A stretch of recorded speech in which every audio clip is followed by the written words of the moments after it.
If you are online on the Zoom, you can raise your hand if you have something to say, but there's certainly no pressure to do so. Okay.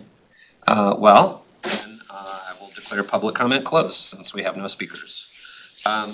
Moving on, we have fabulous timing from the chair of our Fire Station Building Committee, who's just arrived. We're going to be having a discussion with him and with Chief Madden regarding the Atherton Street Fire Station project and an update regarding the Milton Station project.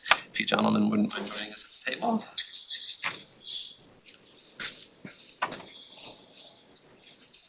Good evening. Good evening. Good evening. We are in our high-tech news space here, so nobody needs to be speaking into a microphone or anything. Everything gets picked up. Oh, nice, So- nice.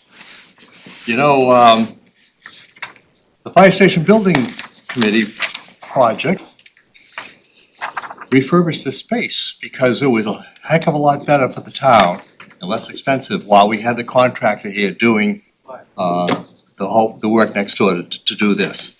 And then, of course, the town purchased a piece of land for our new East Milton station, so it's all good. We're all making the right We'll decisions. come in full circle here. Mr. Walsh, do you want to begin, or Mr. Chief Madden? I'll let Mr. Walsh introduce, Great. who we are.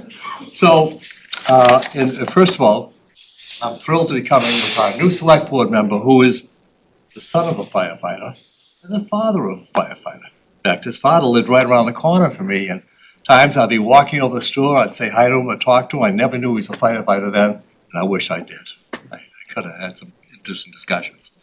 But in any event, the subject matter tonight is, what are we doing in Atherton Street? And I think, I'm sure some of you have followed some of it in the news. We actually went through, the Fire Station Building Committee, went through an exhaustive process to try to decide what was the best approach. Should we try to save the building? And certainly there are a lot of people in town that recognize the uniqueness and the character of that old structure. By the way, and I'll pass this around if I could, that Atherton Street Fire Station was actually built, it was in response to a tragic death of a 3-year-old girl who was a member of the Saltonstall family. It's a famous family in the history of Massachusetts, former governor, etc. And there's a monument out in front of the current Atherton Street station. It actually faces the station, it's on one of the large rocks, but it talks about her. She was killed in a fire on February 24th in 1901. And of course, there was no fire station up in that area. And there was certainly a belief, and I'll pass this around, unfortunately it took me 2 pages to get the whole thing, but you might be interested in seeing it. John. There was certainly a belief that perhaps if a fire station had been nearby and some assistance came, she was in the kitchen with one of the helpers and a pot spilled over and caught on fire, and she tragically lost her life. So in 1901, the town responded. It responded then, and I want to see it respond now. It responded by purchasing that land that Atherton Street is currently on and built a fire station. So now residents up there, and by the way, when you think about it, if the fire engines were at best horse-drawn, could have even been firefighter-drawn at that time in 1901. So to go from this location, which is really where it was, the closest station, up there back then with those roads would have been difficult. But the foresight the town had then, recognizing that we needed a station there, it's still valuable. I know we got a chair of our warrant committee here, and I'm hoping to go at his invitation in to speak to his committee in about a month to really address 2 questions. Do we need Atherton, a station there? And do we need it soon, in the next 10 years? And I'm going to briefly touch upon that. And I know your time's valuable. I'm not trying to tie you up. Do we need it? Yes, we do. We need it now more than they needed it in 1901 to save lives of the residents. when you think about it, right, what do we have up in that area we did not have back then? We have a college. Many of us in town who have raised families, send our kids off to college, certainly have an expectation that where they're going, there's appropriate police and fire protection, right? And so we are providing that with Athens Street State. And then we have a large senior center there, Fuller Village. I think we owe it to those residents too to have a fully functional fire station close to them that they can go and act in the case of need. So there's no question it should be done now. And I know the chief is going to try to work on this, but one of the problems in all of our stations and we're rebuilding all three, is they don't provide the correct health, safety environment for our firefighters. Their engine bays, all that exhaust fume, diesel engine, gas engines, go right up to the living space. Weren't isolated. They didn't have the proper washdown facilities when they come back from a fire. They don't have all that debris and, there's a lot of materials we use in our homes now, building our homes, that are toxic. They didn't have appropriate washdown. We certainly do over at headquarters now, and we certainly will as we rebuild these stations. And so cancer is a real problem among our firefighters. And that's absolutely, in fact, there was a recent firefighter from East Milton who lost his life. His name is? Firefighter Daniel Thomas. Daniel Thomas. To cancer. Prior to fire chiefs have battled cancer. And so we really need to be able to provide that environment that they're in that's safe for their health. And that's what we will accomplish with the new Athens Street Station. But as I touched upon it, we didn't just say, well, we'll do one thing. And I only had this couple. We went through an exhaustive analysis and came down to 6 possible choices. Some of them not including saving the existing Atherton Street Station. And by the way, in addition to the health safety issues for firefighters up there, it's an old building, there's no isolation.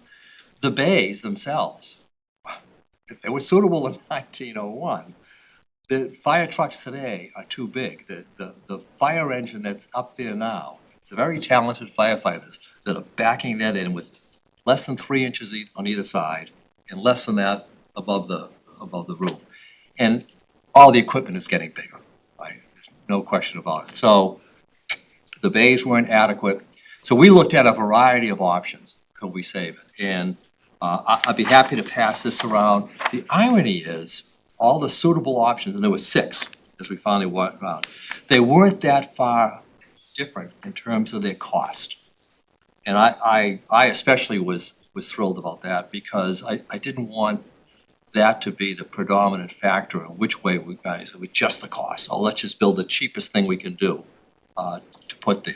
And so I'm telling you now, and by the way, you're to be congratulated for Nick Milano, our town manager here. He has stayed heavily involved. He's attended our sessions and watched this. And we did a deep dive, and the cost is not a big factor in the solution we picked. So we're going to rehab. I'll just pass this around. You can kind of take a look at it. It has 6 options across the top, and They see provide among it in the packet, Brian, so members do have it. Oh, they do have it. Yeah. Oh, okay. I I'm had sorry. access to it earlier. Thank you.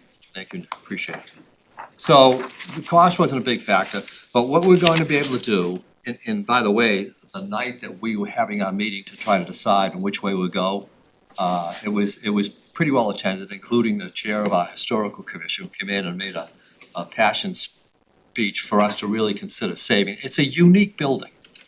In fact, my understanding is when they start, so we already know it was, the reason the town moved forward with it was because of a tragedy, one of the famous families in the state. But then, as they were building it, my understanding is, and we can't find out for a fact that this is true, but my understanding is they started building using rocks to build the walls around the front of the station, and that all those rocks were donated by families throughout Milton for clearing their fields or whatever. And so, again, all that stone, it's certainly unique looking, it's very attractive. So we're gonna save that building, we're gonna rehab it entirely, and we're gonna, the bays themselves, in order to accommodate newer stations, newer engines, among other things, they're not tall enough. And so to raise the entire second floor in that building would have been a very, very costly undertaking and difficult. So, and then, and I'm sure that the chief will address this more for you, one of the exercises that one of our newest members, Leroy Walker, pushed us through, and terrific, was to make sure that we understood what all the needs were going to be over the foreseeable future for the fire department. Do they need bigger tank trucks to handle forest fires up in the Blue Hills? We had a pretty tough one about a year ago. And so we looked at that, and basically, we're gonna rehab the Atherton Street building, and we're gonna add 3 bays. And those will be 3 full-size bays, and we're gonna be able to store a lot of equipment up there, that the fire, that should be up there. It's not just extra need. And again, I say this a lot. In fact, I think people are getting annoyed by me. But this town has a habit of building like new stations about every 100 years or so. Well, we don't wanna spend the money we're gonna spend to rebuild that and then have it not adequate 10 or 20 years from now. That would not be a wise decision to make. So we try to keep that all in focus. By the way, just to the side, the newest building, the headquarters in Atherton, were well over 100 years old. The newest building was the Engine 2 East Milton building. And that actually rebuilt on the same site that a previous fire station was on. That came online in 1951. There's no doubt in my mind, by the way, that if it had been 10 years later, they wouldn't have built there. Because 3 or 4 years after they completed it, the state and the federal government decided, let's sink the expressway, which dramatically changed the roads around there, the access. A fire engine now, 75% of the district that the East Milton station covers is on, we'll call it the Milton side of the expressway. And they take a full minute, this is not traffic impacted, to make it from that front door of that fire station over to the post office. Well, the federal requirements for fire engines is 90% of them should be, you should be at 90% of all of your locations within 4 minutes or less. Well, even at my advanced age, I could pick up a stone in front of the East Milton post office, and I could probably hit the fire station, throw it across the expressway. To lose a minute to just go that far is unacceptable. So let's stick with the Atherton Street. Sorry, Mr. Welsh. Yeah, no, that's fine. It's a long, it's a. Yeah, it is, long I form, apologize. so that's Yeah, okay. so anyway, that was just a lead-in. We're looking forward to the new East Milton station soon, and I hope you'll all get a chance to go down and experience it. So, again, we feel confident that we selected the best option. It was not a huge price difference, and it will serve the town well. I'll let the chief, you want to talk a little bit about the equipment? Sure. Thank you very much. I appreciate it. And I'd like to, obviously, the Fire Station Building Committee has been at this for almost 10 years now, or 10 years. And to get to where we are right now is something that we never thought we would see, especially some of the senior firefighters, the retired firefighters that have worked here for years. To see where we are now, they're happy for us. And thank you to the select board and town meeting and the voters that got us to where we are today, and I appreciate it. So when I became chief, someone asked me, what are your priorities? And my priorities were to reevaluate everything that we do. For years, we've always been hampered, our operations were always hampered by our infrastructure. Being in this building, we didn't have the space. We didn't have the space that we needed to have a modern fire department. Obviously, with the building next door, we've gone light years ahead of where we are. Where we were. And, the technology, the space, the training, we're so far ahead. And so when we had some equipment that were smaller, that was always kept up at Engine 4, the brush truck, the boat, all that equipment was always kept at Engine 4 because we never had any space down here. So when you try and look at evaluate our operations and what actually makes sense, and some of that equipment makes a lot of more sense here now because it gets to East Milton. We have had deceased or victims in the Ponset River down in East Milton. We have had brush fires in East Milton.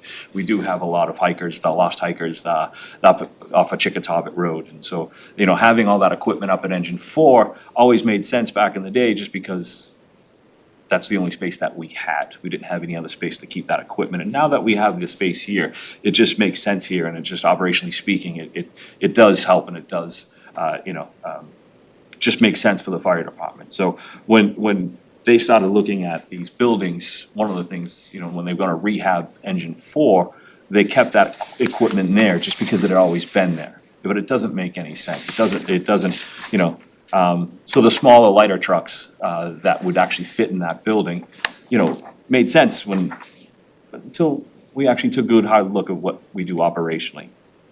So when you look at, why do we need to add a couple extra bays? The equipment, the doors, we have a lot of equipment. And, we have 2 new engines in the new ladder truck, which I thank you for, and, they're coming in this year. We have an engine coming in April, and we have an engine coming in November, and we have the new ladder truck. One of the major problems we're seeing across the fire service right now is spare apparatus or backup apparatus. Nobody has apparatus. I'm on a constant text chain with other fire chiefs. Can we borrow an engine? Can we borrow a ladder? Nobody has it. So we have some great equipment where, Mr. Colligan down at the DVW has maintained that equipment, and it's in great shape. So when we get the new engine, the 2 new engines, when we get the new ladder, we feel, myself and him and the fire department believe that we should keep that. And we only have 1 ladder truck in town right now. So if the ladder truck goes out of service, then we have to rely on mutual aid. This weekend, we had 2 engines down over the weekend, and Mr. Colligan came in and helped us. So we were short an engine. We were running out of a spare pickup truck over the weekend just because we don't have the spare engine. Engine 2 was out getting new springs. It just took a couple of days for that to get done. So the spare engine actually went down, and we were missing an engine. So in our conversations, or in my conversations with Mr. Colligan, is we need to make sure that we're prepared. How do we best prepare? So we've always kept 1 spare engine in town. So we have the 2 new ones coming in, so why not keep 2? And it's vital to the operation of the fire department to make sure that we have an adequate spare ready to go into service at any moment. And we're gonna keep the ladder truck. That ladder truck is served the town very, very well. You don't get a lot in return on something, we'd be lucky to get $100,000, $200,000 for it, but it's gonna perform miracles for us if our ladder truck needs to go down for service. So we need to keep that. And, Mr. Walsh talked about those bays. The doors are 10 by 10. The fire trucks are 9 feet 6 inches wide, so that gives you a couple inches on each side. When the apparatus door opens up, it goes down to 9.8, and the fire truck's at 9.5. So a couple inches of snow or ice or something like that kind of presents a problem to us. In fact, during the funeral of firefighter Thomas Stoughton, covered that station up there, and they had to take equipment off the top of their truck to fit into the firehouse. So it's just one of those things that, it's moving forward operationally for the department, the future. Again, we don't have this opportunity to build a new firehouse very often. And we've gotten 2, so we need that space. We need that space to keep our operations to where we are today. And then obviously you look at the future. Who knows what the future is going to be? You look at the brush fires. We need more equipment. One of our issues for our brush fires is getting adequate water into the seat of the fire. You're talking about a mile and a half into it, and that's just firefighters right now. We have a pickup truck that has a 200-gallon tank on it. That gets us in there and gets us within a couple hundred feet, but 200 gallons in a really, really dry day with winds blowing 20, 30 miles an hour is not gonna stop it. So, one of the things that I would like to see us do is to upgrade our brush equipment with, maybe an off-road tanker that would carry 1,000 gallons. Those are actually large vehicles, and it's something that, I think that we need. I'm not sure how we'll get it. We'll look into grants or work with the DCR to see if we can purchase any old equipment that they have. But it's just something that it's a vital need. We have a lot of what we call it urban wildland interface. We have a lot of people who live on the outskirts of the Blue Hills, and those homes are in jeopardy. So we need to make sure that we have the adequate equipment to fight that fire and to move forward in the future. And who knows where we're gonna be in the future. You look at the demographics of this town, right? I think when we have substantial buildings kind of going up now, the population is going to increase. The recreation space up in the Blue Hills is gonna become even more used more often.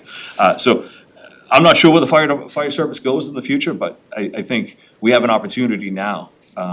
We definitely need two modern bays up in Atherton Street. And, we can't fit it on the existing footprint right now, where we're gonna add one and then maintain the two old bays. And that's where we, as a fire station building committee, I know, Mr. Walsh kind of alluded to it, but maybe a house or a building out back, will be just, two bays that would store that extra equipment. And, it has to be maintained inside. It's just, I talked to Mr. Milano earlier. I had a conversation with the Braintree chief. We were talking about apparatus. They actually have two vehicles stored outside right now. And I just drive by and I see them covered in snow and they're just waiting to get fixed. They're just waiting their turn to get fixed. And they're covered in snow and ice. And it's just, I don't believe that's the way to operate. You spending $1 million on a new engine. We can prolong these engines for 20, 30 years. Why not store them inside and maintain them properly? So that's where I stand, operationally speaking, why we need those extra bays. And if you have any questions, glad to answer. Mr. Chairman, can I just add a quick comment too? I should point out of the 6 options, and we thought we worked hard to come to those 6 options.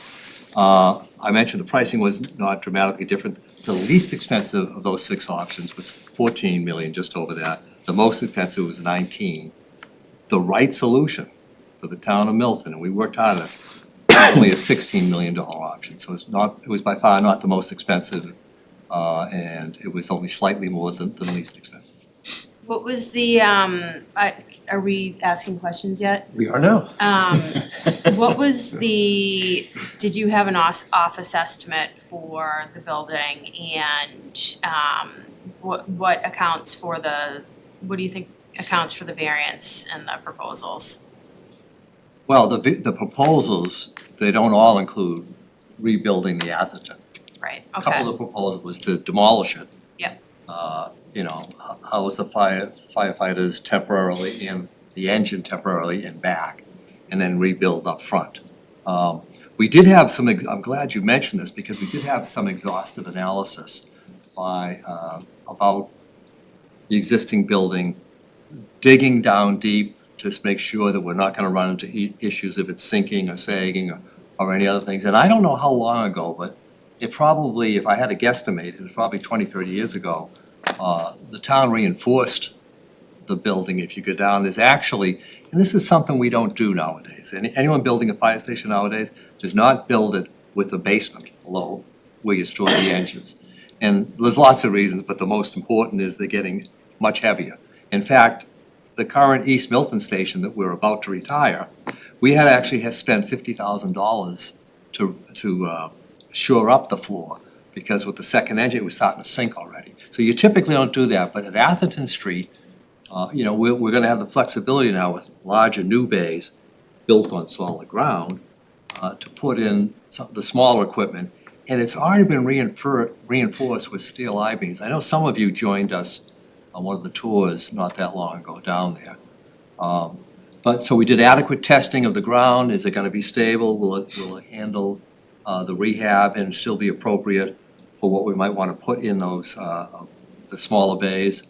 And so I'm really confident that this was the right solution. And and again, the town hall, one of the ugliest buildings that you could probably have, replaced an absolutely gorgeous Greek revival building, right? That they decided they couldn't enhance or change. We know and are comfortable that we can rehab Atherton Street to adequately and safely house the firefighters, keep some equipment, and we're gonna have new bays to handle the new, larger, heavier equipment. Does that help? Yeah. Other questions, Mr. Driscoll? Chief, are you satisfied with this plan? Yes. Moving forward and having the ability to, I've said this, we're not a fire department anymore. We're an all hazards rescue department, where it's not just fighting fires, we're medicals, we're hazardous materials, we're technical rescue, we're just changing however the time goes.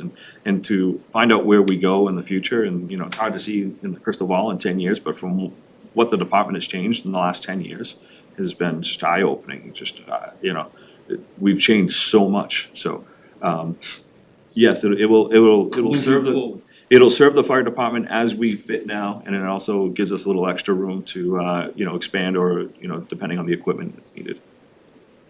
I asked that question, they had an override to keep that fire station open, so they can't close it. That's right. They had an override to save that fire station, There was a, 25 years ago. there was a one-man effort, it was closed for a couple of years. Yeah, There was a but they had gentleman that who lived in the override. town, who ran an unbelievable effort to get that reopened, yeah. So I don't see how they can even think of closing it, right?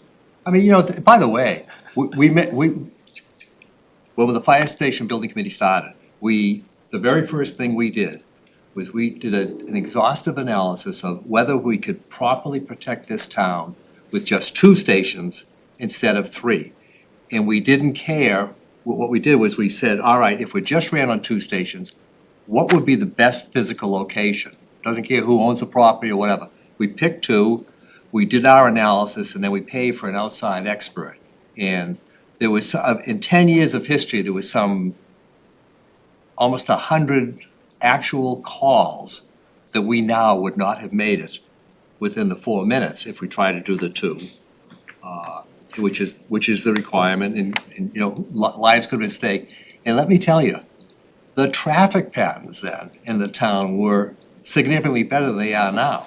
I mean, can you just imagine even trying to get up to Fuller Village or the Curry College, and at the height of rush hour out here on Canton Ave, it would be horrendous. You wouldn't get there in 4 minutes. Mr. Wells, you have your hand up, you have a question?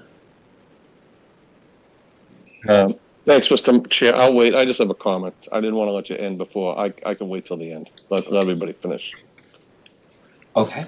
And just on that, it is the second busiest firehouse, from engine 1 to engine 4. Engine 1 is the busiest, and engine 4 up on that side of town is the second busiest. Mr. Daly? A couple of questions. So I actually see in front of me 7 options with the option 5B. Oh, that's right. Sub option. Just,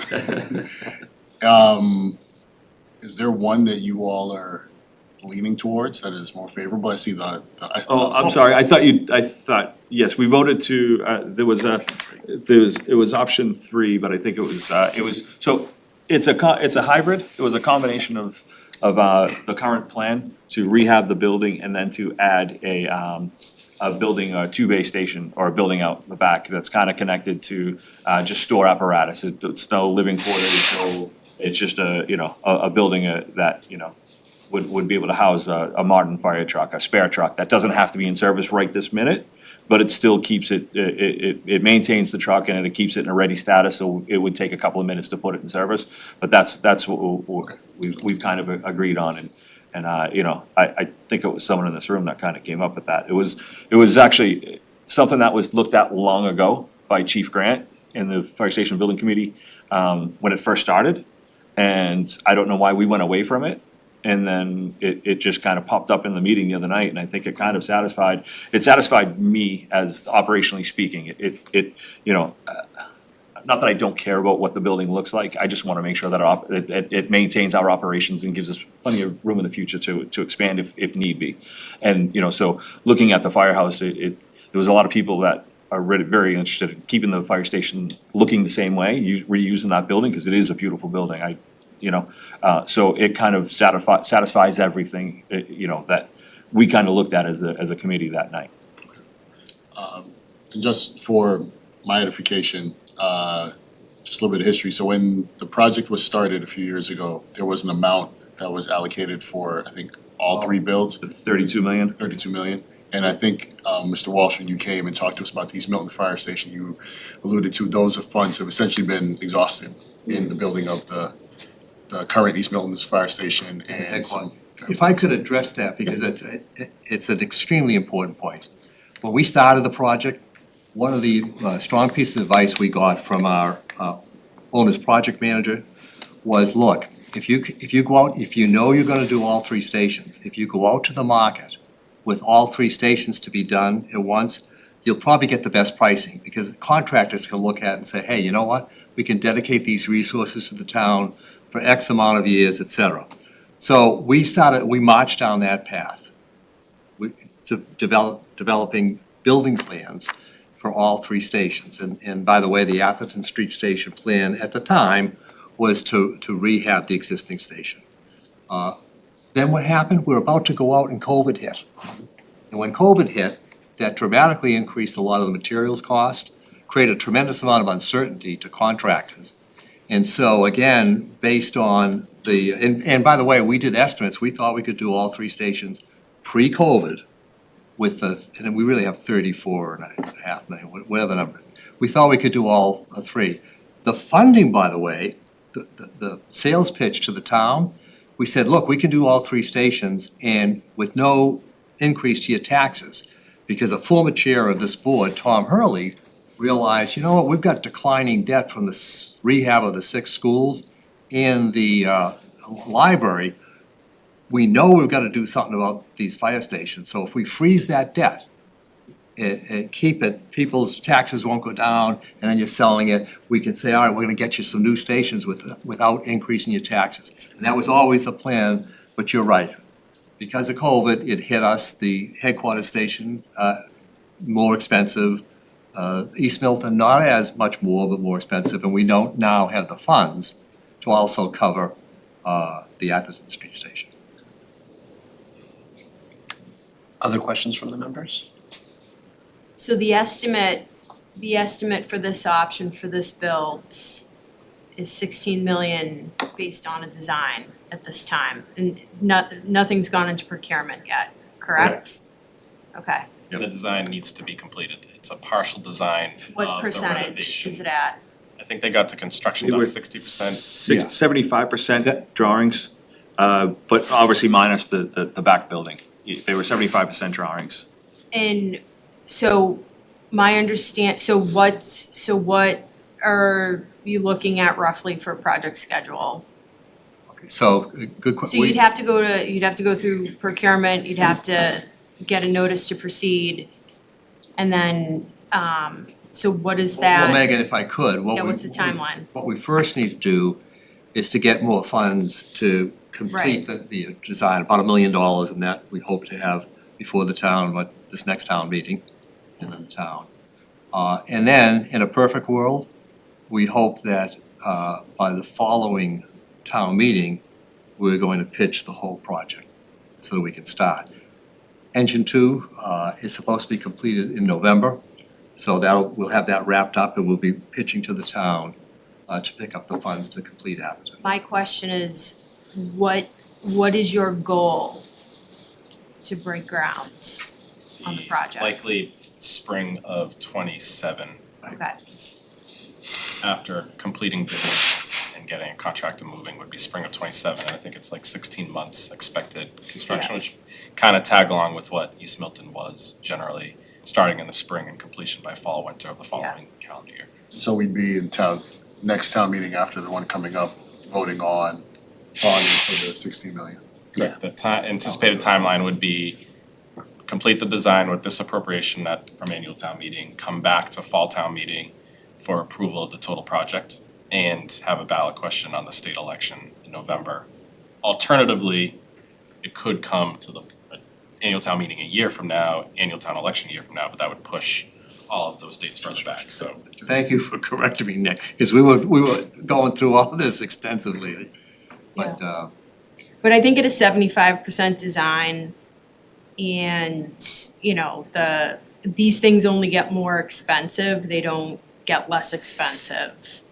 I just wanna say that, 16 million, it's probably gonna be more than that, I would estimate. well, you can't say absolutely not. Right, We hope yeah. not. Yeah. We try to make sure we were gonna bring in an accurate number. Yeah, We didn't lowball it's it. always tough at this point. And I'll just add kind of to identify a couple elements of the budget that will require fine tuning over the next couple of months if assuming town meeting approval would be we have the 75% design of what had been the existing building plus one new bay. So the solution in terms of adding 2 additional bays, whether that's connected to the building or a separate building, and the cost of that.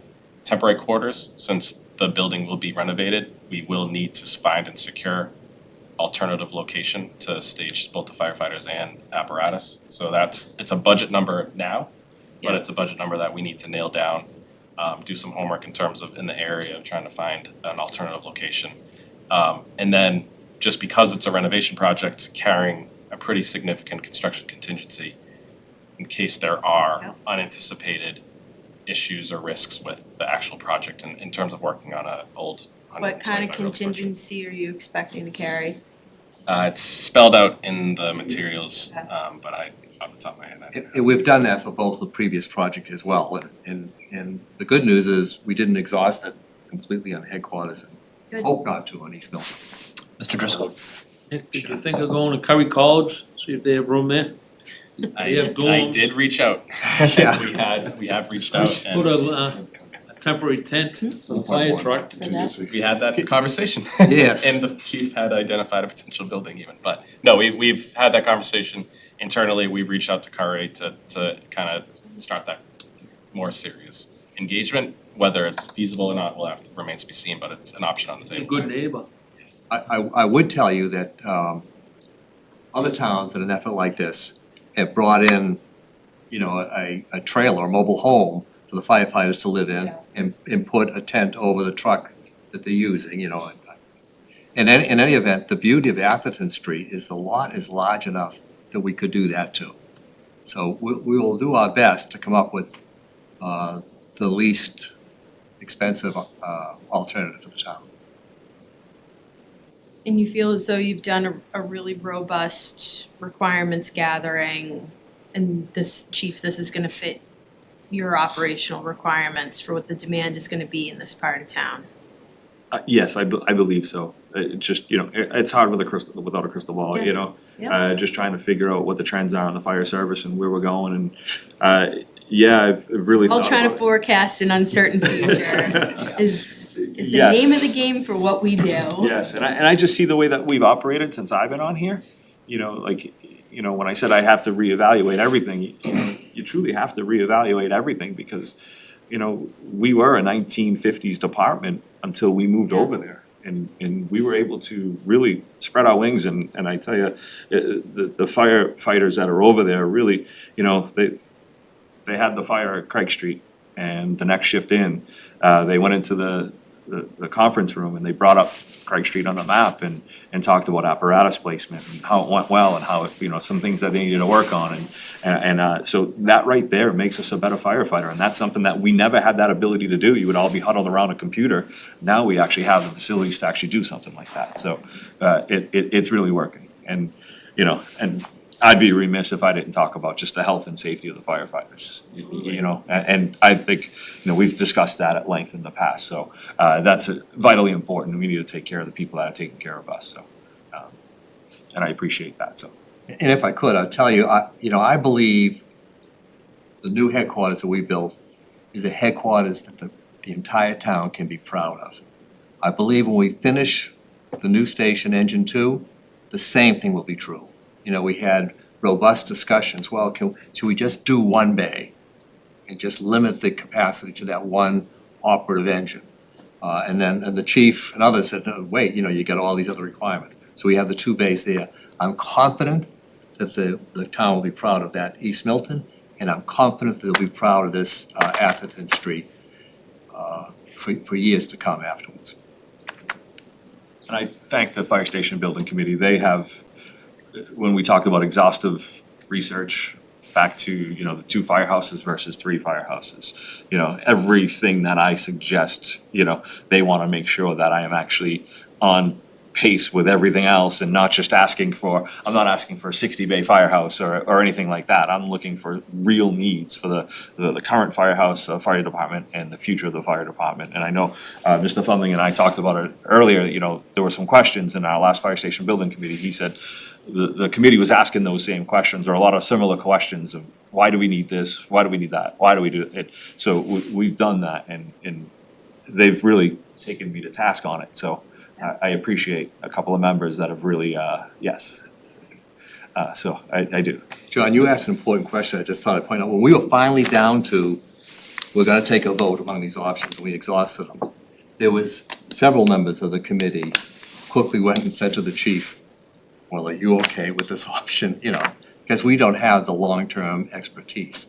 And we felt confident, we voted that night, that the chief was on board. Mr. Wells, do you want to chime in now? Your hands remained up, so I'm not sure what to call on you. Unmute. You're on mute, sir. Thank you, Mr. Chair. No, I left it up just to let you know I was on the periphery out here. So a couple of points. I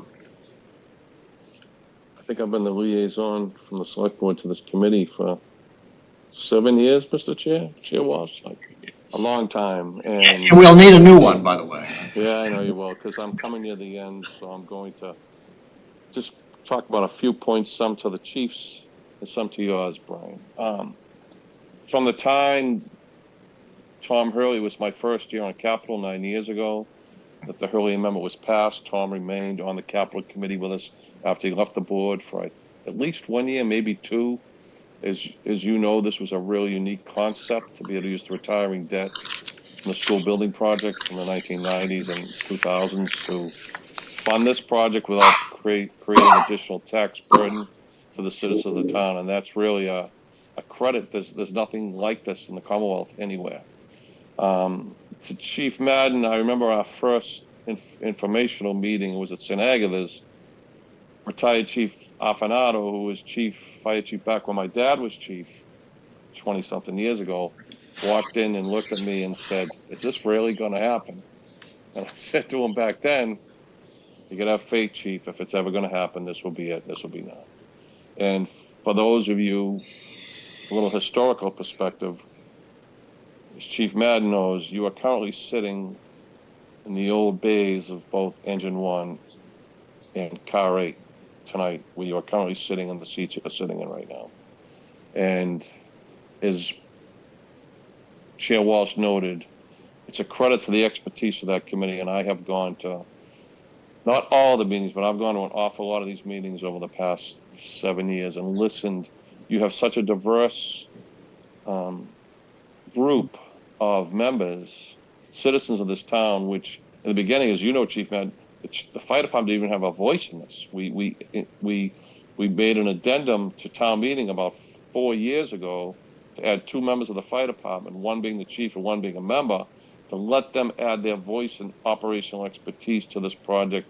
And I believe that just that vote alone has helped us get not just the headquarters facility that lives today, but Engine 2 that is about to come on board today. For all of us in this room tonight, this project, as much as is for us, is for the next 100 years. This is when you can be visionary to do something that's going to live beyond anything that you're going to have control of and benefit people who aren't even born yet. That's a pretty incredible thing to do. And for me, I'm extremely proud of it. As the chief noted, going back to the fire station building committee, and I mentioned this, Brian, as you know, in your meeting last 2 weeks ago, the original plan for Engine 4 was to have that back building and keep the existing building. And now that you've come back to it, you are going to be able to do things and provide adequate infrastructure to support not just your operations, but operations for the future. So I support this 1,000%, as you know. Chair Walsh, we talk all the time. We're so close to this, all of us on the board. We're going to do something here. We're voting to support the final aspect of this project. And I don't even know if we're voting on it tonight, but we are dealing with the final aspect of a project that is going to impact firefighters who don't exist today, citizens who aren't born today, and the future of this town for many years to come. So for me, I'm very proud to support it. And I thank you, Brian, for all the work of so many people, both the existing members of your committee and the former members like Dan Clark, who found the piece of property at St. Agatha's after I don't even know how many months on a GIS search found that little piece of property we wound up buying, and including to this, and Webb Collins, who realized the value of the old engine two, the existing engine two, which allowed us to be able to tell town meeting, we can sell it for this amount of money if you give us the money to buy and build a brand new facility next to St. Agatha's. So for everyone in your committee, Brian, I can't thank you enough. Most people don't know them, but they contribute in such a unique and positive way to the future of this town. So I know I was long-winded there, so thank you, Mr. Chair, and thank you, Chief, and thank you, Chair Walsh, and thank you to the members for your important questions, because you're talking about things that impact the sanctity of human life, and that, to me, has always been a very important thing. So thank you. Thank you, Mr. Wells. Yeah, so I don't have much to add to the members' questions. I do think, and it won't be a surprise to either of you, that you know, the town is fiscally tight right now, and so we're really being very conscious about every dollar that we spend and every dollar that gets put forward. But the town has put its full vote of support behind this project to date. We will see how town meeting decides to move forward, both this spring and then probably this fall. And I want to echo Mr. Wells's thanks to you, Mr. Walsh, for your leadership on this committee and your service to the town in many, many ways, this just being one of them. But we are really grateful to have you here tonight and to have you here in Milton generally. Thank you. By the way, just aside, it was actually Moderator Bob Hiss who came to me and said, you know, we're bringing a proposal to town meeting to form a fire station building committee, and I want you on it. And so he was looking at the success of the sixth school project. We had a former moderator, Charlie Winchester, who headed up that project and was very successful, especially persuading town meeting. And I had actually appointed, there was a fire station study committee formed before our building committee, who said, you know, we've made the case, we've got to redo these stations. They actually were recommending that we might, since the town owned the Milton Arts Center, that we might use that property in place of the East Milton Station. So we were thrilled. Mr. Wells mentioned, we had Vice Chair Dan Clark. We did an exhaustive analysis. We put out 2 bids to the public for a piece of property, and the ones that came back didn't bode well. And Dan said, look, this land is fantastic. Can we go in and talk to the St. Agatha's Business Committee in the parish? Well, Richard and I both went in and we just added a little extra because we were both graduates of the St. Agatha School.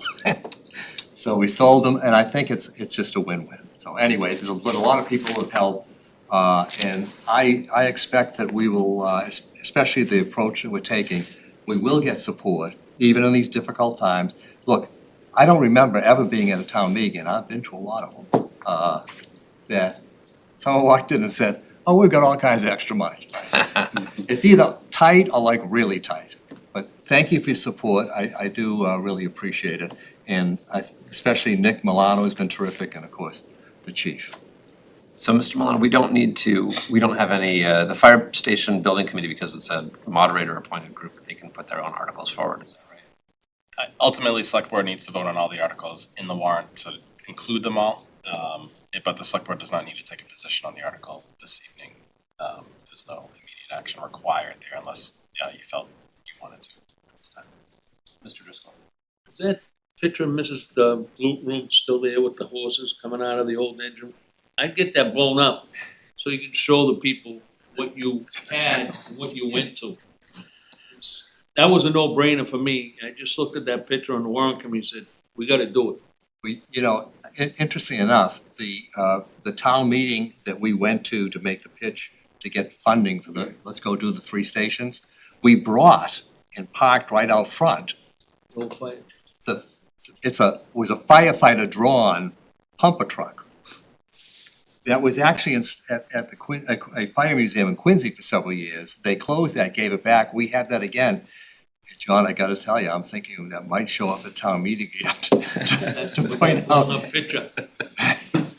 Mr. Wells, you have your hand up. You're muted, Mr. Wells. Thank you, Mr. Chair.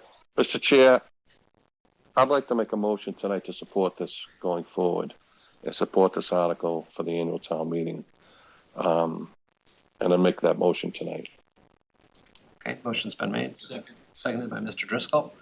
Any further discussion? So this is just a vote for the select board to support the article. Correct. Any further discussion on this?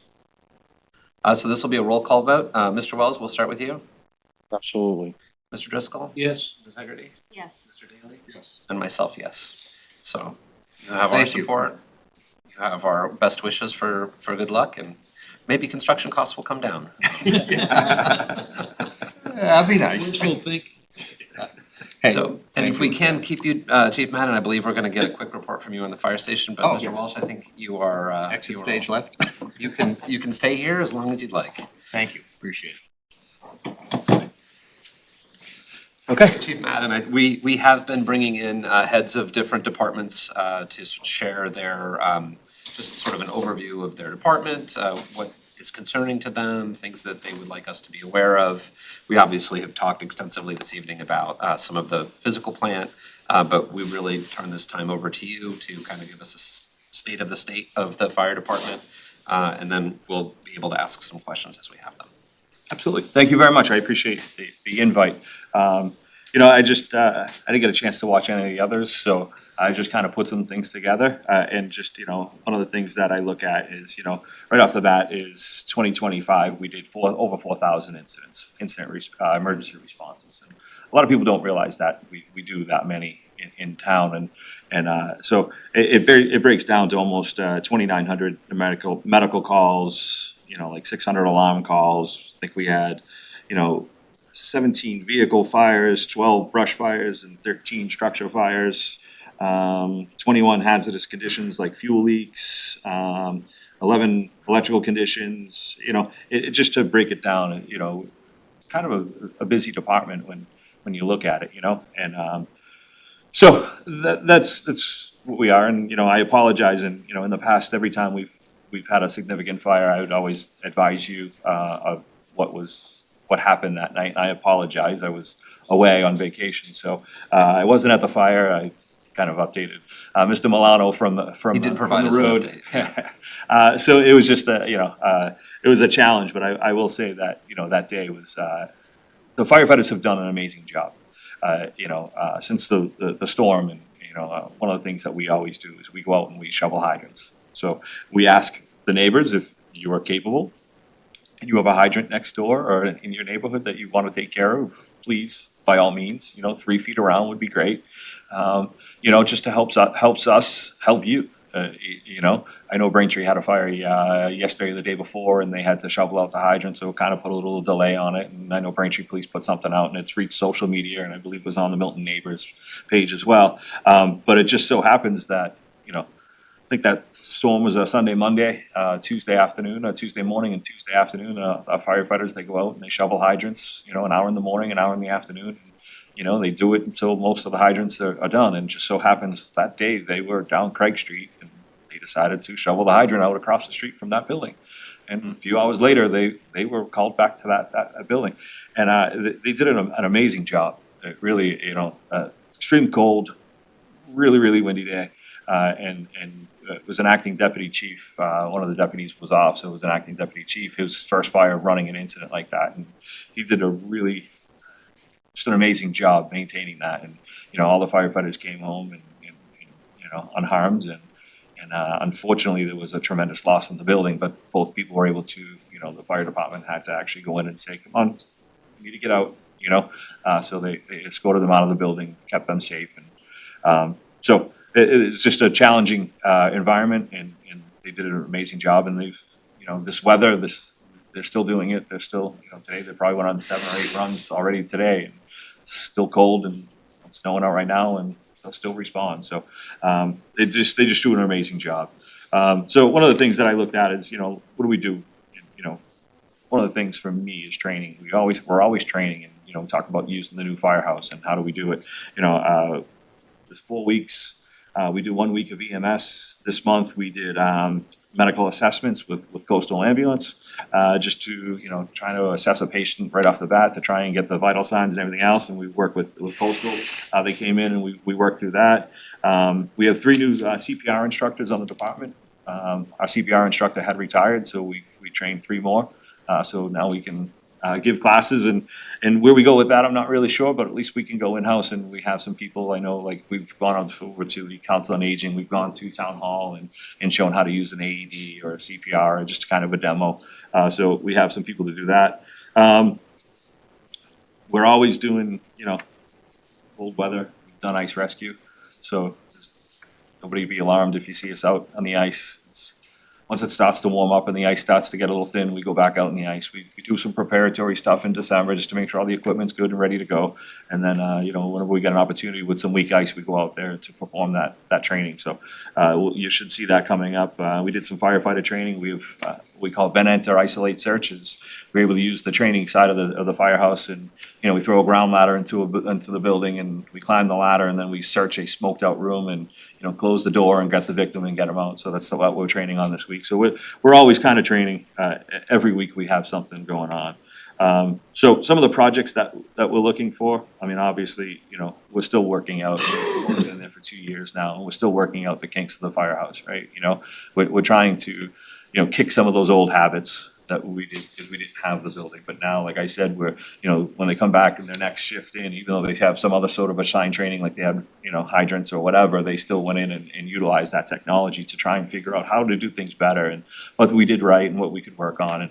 And so we're doing that, we're using that technology, to help us administratively, operationally.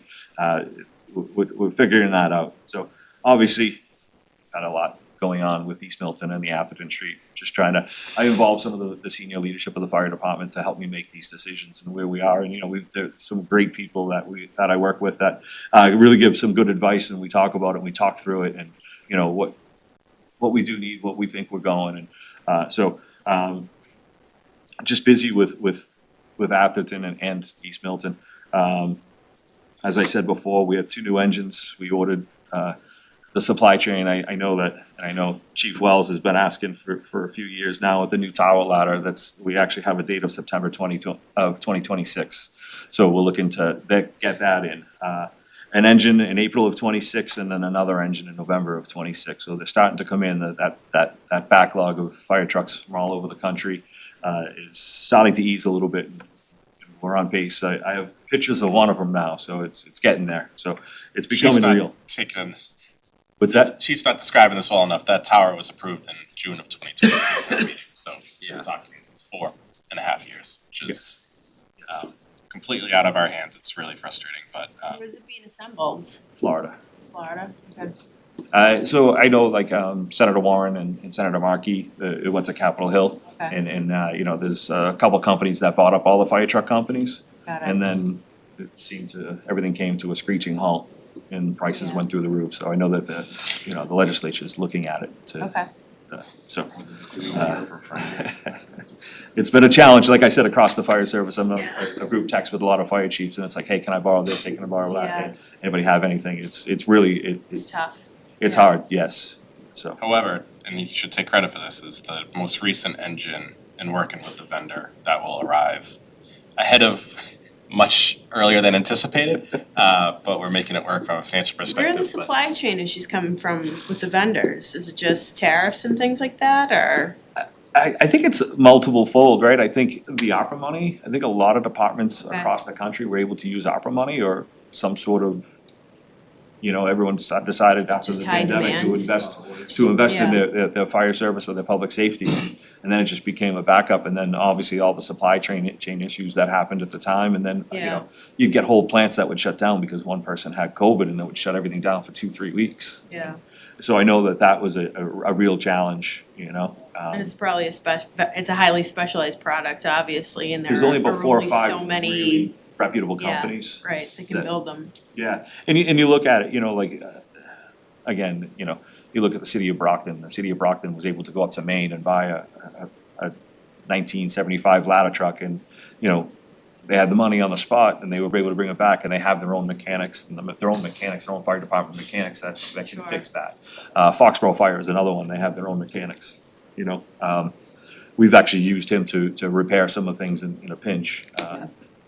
Didn't Quincy buy a ladder off another state? Quincy did, and unfortunately, I talked to the Quincy chief about something, and they were running their spare engine as a ladder, as a drunk driver hit one of their ladder trucks and totaled it recently, so, well, you know, like that group text, you know, hey, do I have an engine or whatever, so, yeah, so, But make sure you tell, these are all like very electronic, complicated.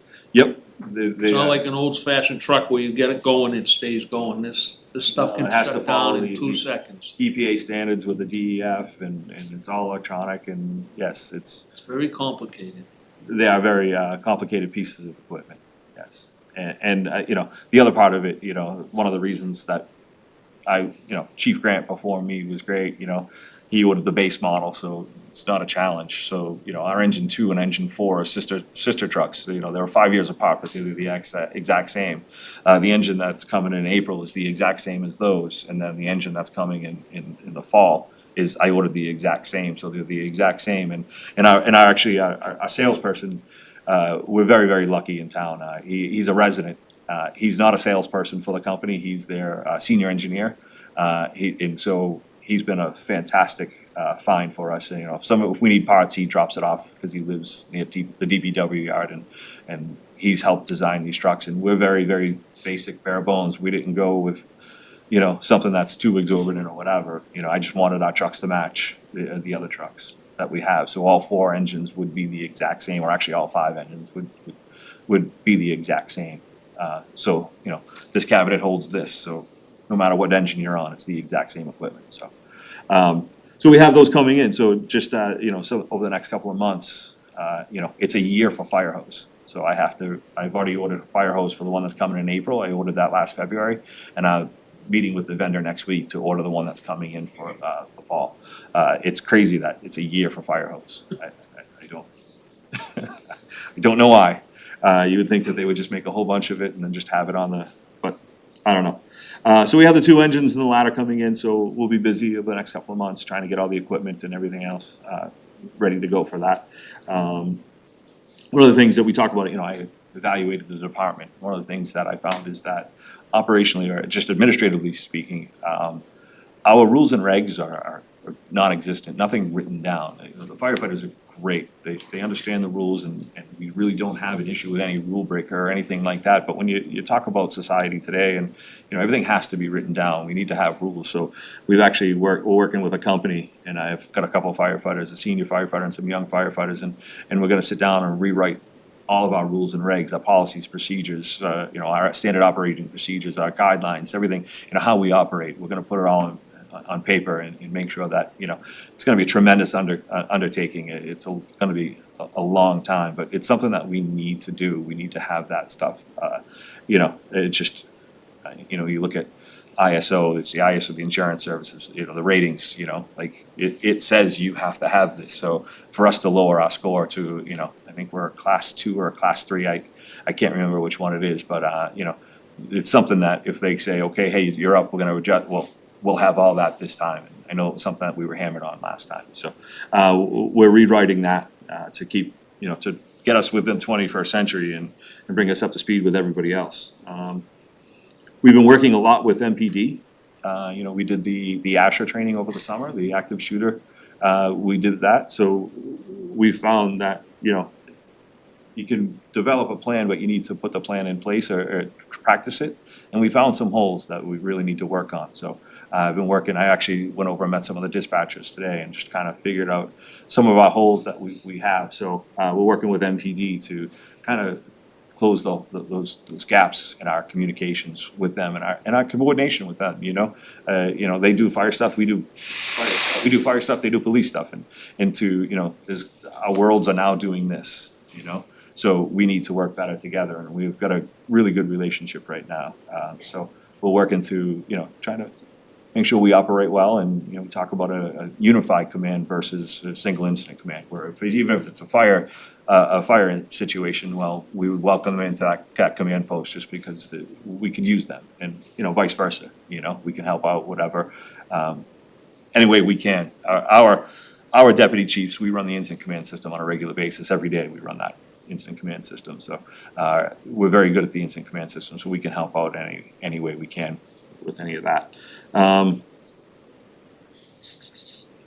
of the things that we've been working with is the new building commissioner. We have a lot of buildings going up. We have a lot of work being done. We've got a really good relationship with the new building commissioner, and we've always had a really good relationship with inspectional services. And Lieutenant Vitaliano on fire prevention and some of the inspectors, they meet, he meets with the building inspector almost 2-3 times a week to discuss projects that we have. I met actually up at 582 Blue Hill Ave. I got my time wrong. I was on vacation yesterday, and I was half hour early for everything today.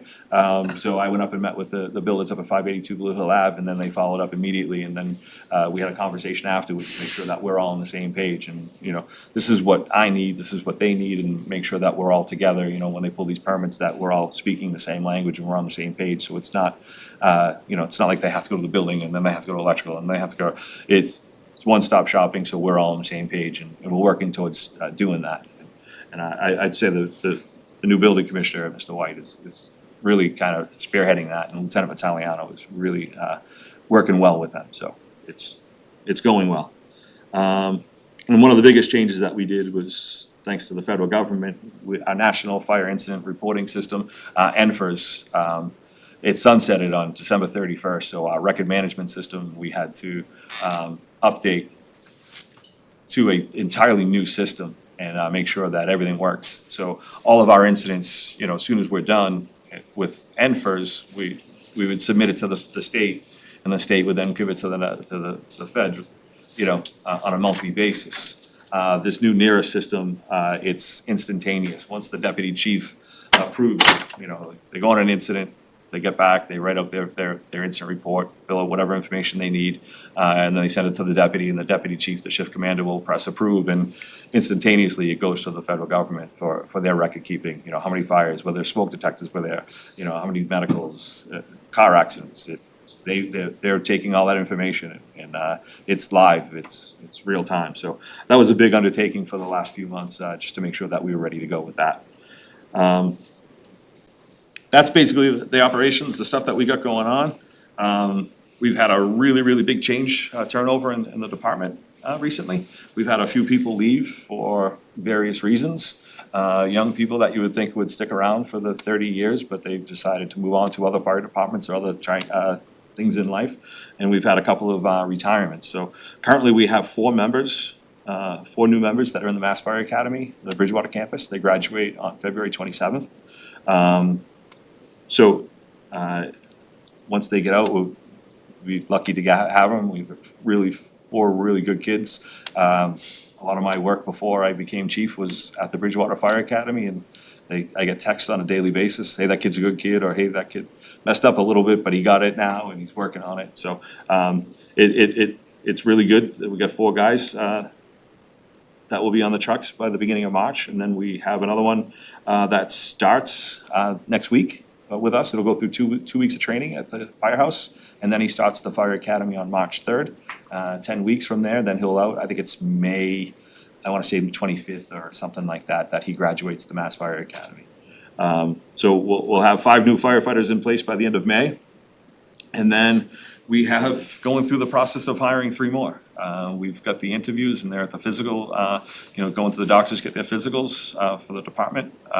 Just waiting for the paperwork back on that. Anticipated time for them to go to the fire academy is probably August or September. There's a tremendous wait right now for the fire academy, so that's where we stand on that. You look at the challenges ahead of us, where are we going, and you see it everywhere, right? I was watching a special on LA Fire Department, that they're down 60 firefighters from the Palisades fire, where they just had so many people retire and say, I'm done. They're down 60 people, and, it's significant, even for LA, Milton, we're down. 60, everybody. Yeah, we've got 56 on the department, so, losing one or two is significant. So filling these spots is just really important. I'm not sure if you know our staffing or not, but, we have 14 firefighters assigned to 3 groups. The 4th group has 13 firefighters. They took that spot years ago, like 2005, and turned that into a full-time fire prevention officer, Lieutenant Italiano. So that spot, we have got 3 groups of 14, 1 group of 13, and that basically, and then we dropped down to 11 firefighters for minimum staffing. And, for the minimum staffing, we've got a deputy chief, that's the shift commander in car 2. And then each of the engines, so engine 1 here, engine 2 in East Milton, and engine 4 up on Atherton Street, each has a lieutenant and 2 firefighters assigned to it. Minimum staffing, but again, we do have some extras when everybody's in and we don't have all these openings. And then latter one, we have 1 firefighter assigned when we're at minimum staffing. The Craig Street fire was a challenge. It was 100% in the attic of that house. So that 1 firefighter did a great job of setting up the ladder and getting up there and putting a hole in the roof. And, the deputy called a second alarm, so we had Randolph Ladder come on scene. So they assisted with putting another hole in the roof. So they got a couple holes in the roof to try and let out all that smoke and heat. They did an amazing job. So if we have everybody in, we do have a staff ladder, but, with vacations and sick and injuries, it's a challenge to keep it at that staffing. So, that's where we stand on that. And then, looking forward, to the department, where do we go? How do we keep on utilizing that technology? How do we keep on utilizing that firehouse? Some of the things that I've asked for in the last few years, like how do we move forward as a department,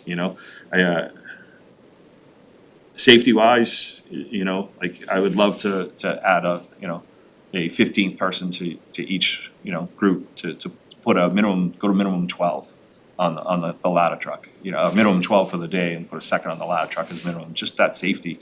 Look at snow and ice and stuff. There's a book out there that every deputy or every safety and survival on the fire ground, and it lists the 10 most deadly things for firefighters. And, the most deadly one is operating near the fire. The second most deadly one is operating above the fire, and the third is operating on the roof. And, so you're talking about, these cities that have 3, 4 firefighters that are operating on the roof, we have 1. So how do we get to a safer, operation? So that's, you look for that. I've put that in for the last couple of years, for our budget to, the supplemental budgets, just to see where we can go. Some of the things I've also done is, in 2016, we were approved for another lieutenant. We have 13 lieutenants right now. So we have 12 that are assigned to the shifts. The 13th is Lieutenant Italiano Fire Prevention. Well, we were approved in 2016 for another lieutenant. We've just never been funded for that position. And I would use that position right now, for a part-time training officer, to run that training, to make sure our training is standardized, to have somebody that don't have to pay overtime to go take a class and then come back and show everybody. You would have somebody on shift or on duty, just go take these classes and bring it back. And the other part of it, the afternoon, I would actually, Lieutenant Italiano, he is an amazing person, and I really, really cringe at the thought of him retiring. He's getting close to that age. He is overwhelmed right now with that fire prevention role. You look at all these buildings that are going in. He's constantly working with these developers, to make sure that the buildings, are gonna be safe. Really can't control the building. All I can control is how safe that building is for the residents. You look at Fall River, you look at stuff that has happened in the past. We need to make sure that it's a fully operational sprinkler. The smoke detectors, CO detectors, the devices, all of those are operating. You look at, 7-Eleven Randolph Ave, there's 90 units. How much time it takes for him to review all the plans. You review the site plan before the project even starts, then review the plans when they come in to make sure every smoke detector and every pull station, everything is in the correct spot. And then when they have to file a report with us on a regular basis about their safety plan, and he's constantly going to those locations just to double check up on them, just make sure everything's operating as they should. And then when the building is complete, every device has to be tested. So you're talking, a 3-bedroom apartment or a 2-bedroom apartment, Every bedroom has a smoke detector. The living room has a CO detector and a smoke detector. Every pull station, every light, every strobe, everything has to be tested. It's a week-long process for him for 90 units, you know? So then everything else gets put back and everyone's still doing additions. So if you do an addition on your house and you add a bedroom, well, now you have to have a smoke detector and he has to review the plans and then has to go check it to make sure that you get your occupancy permit. Then you look at, you know, the liquor licenses. We still have to do the school inspections. So it's really a really busy office and his institutional knowledge is just, he is such a I hope he's not watching. I know he's not watching. He's brilliant at his job. He knows the codes better than anybody else. So he's been great, but he needs help. So again, that position, I would be part-time in the mornings, train with the firefighters in the afternoon, kind of lighten the load, do the oil burner inspections, do the smoke detector inspections, work at schools or something so he can maintain those bigger projects and keep up to date with those. And then the last one that I've asked for the last few years would be an assistant chief. It can be overwhelming, you look at everything, you know, maintaining the equipment, maintaining the buildings. Tom McCarthy's been great with helping out with the buildings, but maintaining these systems in the buildings and maintaining the equipment, maintaining these trucks. It's, you know, the deputies are great, the lieutenants are great, and they help out as much as they can. And I appreciate them, and I'll give them a major shout out where I was away last week, and, you know, I did get some calls. But it was more of a, hey, this happened and we handled it this way. So it was really appreciated. That's when that happens. Yeah, we've got some really good people that work over there. So looking forward, like this project of writing down all the policies and procedures, I would love to give it to an assistant chief to say, hey, go work with the members on this and do it, you know. But it's me. It's, you know, I'm the only person besides myself besides Lieutenant Vitaliano, that is not operational. We're the only two administrative people that work with the fire department. So, you know, you look at, there's just a lot of things that we could do, and with just the help, you know, it's just, and I'll say it, you know. I'll say it, and the chief might not say it, but as we think about the department long-term as well as to think about succession planning and a pipeline to get the next chiefs ready to take on that role, to expose them to other aspects of the job, is, you know, a long-term benefit of that type of position. A lot of departments have certainly moved in that direction where we haven't. The police department does have 2 deputy chief positions, but it just would speak to, you know, Chief Madden came in from lieutenant and became chief and has done a great job. I'm sure would have appreciated the opportunity to see the role for a few years.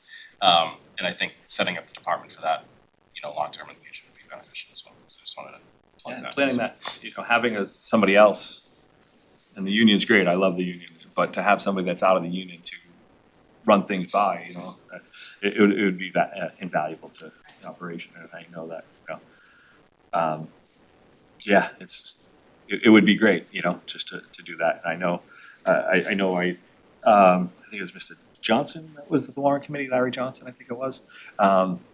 His last name escapes me. Yeah, Larry Johnson's on the warrant. Yep, so he asked me for, you know, how other departments are running themselves, so we kind of, I gathered some information, so like Needham, you know, what their budget was, and they have a chief, an assistant chief, and 3 fire prevention or 2 fire prevention, an EMS officer and a training officer. Those are all day staff, you know, and you look at Canton.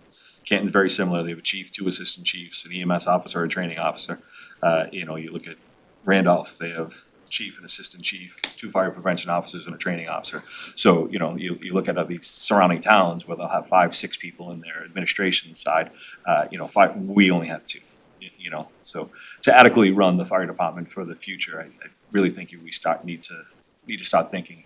And again, you know, you look at, we never went through this, and I talked to Chief Grant, and he was like, where were we gonna put him? We had no room for that. You know what I mean? Like, you know, he's, I think it was Chief Larson that got the fire prevention officer. And if you ever seen the old fire prevention officer, it was a closet upstairs on the 2nd floor. It was literally a closet. And, that position has been tremendous. But yeah, so where do we go with the fire department? You know, those are some of the things. And, you know, I think one of the things that I strive for, and I look and I know that we have some absolutely fantastic people. The fire department it's just filled with some really good people. And you know, I can't say that how to improve them, but I'm just looking for a more professional department. You know, like I said, when we come back from an incident, you look at what went well, what didn't go well, what we can work on, and, and I think they're really good at that, but, just doing a little more professional, is, we have the tools, let's utilize it, and, and just need to continue moving the department forward, I don't wanna be reactive, I hate being reactive. I wanna make sure that our people are professional, I trained at the fire academy, I taught at the fire academy for 20 years. But one of the sayings at the fire academy is, let no man's ghost come back and say my training let me down, right? So, you need to be able to do that. You need to rely on your training and, and so we need to adequately train, There's a lot of changes in the world now and we're trying to keep up with it. Sometimes you just, you get behind a little bit and, they do a really good job, but, and I'll say it right now is, we can have the nicest firehouse, we can have the nicest fire trucks, which we will have. I'm confident of all three firehouses and we'll have some really, really good equipment in the next next year or two. But it's really the people that do the job, the fire truck's not putting the fire out, it's the people that do it. And so, it'd be good to invest in them just a little bit, so. Thank you. If you have any questions, I'm sorry, it was short, right? I told Nick, once you get me up and talking about the firehouse and how much I love the fire service, it's gonna be Excellent. tough. Try to give them a time limit. Questions from the members? Mr. Driscoll? Yeah, but Chief, the way you're operating now speaks volume of your department and you're getting by, I hate to say it. I'd love for you to get all that help you want. Gonna try to help, I'll try to help you, I don't know where we're gonna get it, but I'm just saying, it speaks volume of you and your department, taking care of everything that goes on. And we always seem to get by, DPW, fire department, police, schools, you know what I mean? We always seem to get by, and it's a testament to you and your department.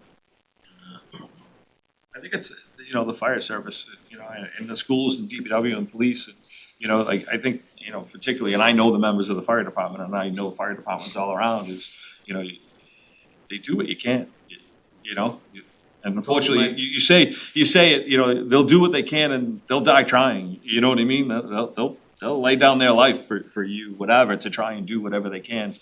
So you give them a task and they're gonna do it, so. Best view I ever go by a fire station, the trucks parked there, and they're all just waiting. That's the best view you can see. A fire truck not doing it, a firefighter not doing anything, sitting in the firehouse is a good day, right? Because nobody needed us. Yeah. And that's truly, that's a blessing to drive by and see the firefighters in there. Years because- ago, they used to sit out on a bench. When my father was one, they'd sit right out front. Yes. Other questions or comments from the members? Mr. Wells? Thank you, Mr. Chair. Thank you, Chief. I'll try to be briefer on this one than my last one. So just a couple of things. You and I talk a lot about operational things. You from the time you were appointed chief, and I remember when I first came on this board, you would attend all of the fire station building committee meetings. You weren't even, Chief Grant was chief then. I don't think you even thought of being chief. And I can remember both then Chair Walsh and Vice Chair Grant, Dan Cock, wrote letters to this board in support of you being appointed chief of the fire department. And in the years that have passed, you have certainly lived up to everything that they thought you would be. And then my final point, we talked on the day of the Craig Street fire. Big credit to Lieutenant Erna. John did a great job, as you know, that day. And as I wrote in a post, and I don't usually write posts on everything Milton, the days when the incidents and Ms. Haggerty can refer to this, the 1 to 2, and I'll use the analogy of the 1 to 2 inches of snow versus the 2 to 3 feet of snow. The 1 to 2 inches are the ground balls. The ground ball, the easy incidents, the car accident where there's no personal injury, the burglar alarm, it's the calls where the threat to human life is so on the precipice, where whether it's the environmental elements, the nature of the call, the threat to human life, the entrapped person, all of those things. Those are the days you train for. Those are the calls you live for. Those are the ones that separate between just okay work and greatness. And I say this to you as a chief to another chief. Take pride in that greatness, because you have some really, as you have articulated so strongly tonight, that is the greatness of your profession. That's the greatness of public safety. That's the greatness of what you wake up and put your pants and your shoes on and do to go and do each and every day. So thank you for a very in-depth report tonight. Thank you for everything. Continue to do everything you do for this town. Thank you, Mr. Chair. You're welcome. Other questions or comments from members? Just for myself, Chief, thank you also. I think it would be, we've done this previously with the fire department. When you have your 5 new firefighters, if you'd like to come in and introduce them to the town, that might be a nice thing to have them do in May. Once everybody's out of the academy, or if you, depending on if you want to bring one wave in sometime, another wave in another time, but we always love to, see the men and women that are serving this town and thank them for their service and acknowledge their graduation, from an academy or whatever it might be. So you can work with Mr. Milano on that. And you and I have had a number of conversations over the years about climate change, and I was struck the number of brush fires and the number of vehicle fires being almost identical. And certainly, and we discussed it earlier, the Blue Hills are drying out and getting a little more and more dangerous every year. So I know that's something that we talked about in our discussion about the Atherton Street Station. Is there anything else that you'd want to add around that in terms of equipment or training or anything else? Yeah, I'm always looking to update equipment, it's just, when I look at the operational needs, that I do believe getting, they say quick water on the fire is what helps it most, and how do we get quick water into the Blue Hills is a challenge, and like the truck that we have is, and, we've had so much go on in the last few years with the ladder truck and 2 engines, new firehouses. It's hard to come in and continue to ask for money. So, we had a 1984 Chevy with a 200-gallon tank on it, and when that failed, we put it on a 2016 F-150 or F-250. Just 200 gallons is not enough. It's significant money to replace that, and you look at a tanker, and when we did have that route, and it's on a regular basis. It's not the one that obviously made the news last year was the one by the state police barracks in Houghton's Pond. You look at that, we had tankers from as far away as Norfolk and Raynham and Dover, and just how do we get water into the fire and up those hills, so we relied heavily on mutual aid that night. I think we had 30 different departments represented that night, and the following days to extinguish that fire. So the challenge, and how do we do that, and I know money is the way. It's easy to just throw money at it, but it's hard. How do you creatively do that, and you look at grants, and it's a challenge getting a grant. There are some other ways. There are some other things that we need before that. We need new SCBA's, and that's what we're looking for the AFG grant to come out. It's Assistance to Firefighter grant, and so we're going to try. What's that? SCBA is the air packs, Okay. self-contained breathing apparatus. They're about 10 years old, and they need to start to be replaced. And you're talking $500,000 to replace that equipment. So it's one of my goal will be to write a grant for that this year coming up. And whether we get it or not, I have no idea.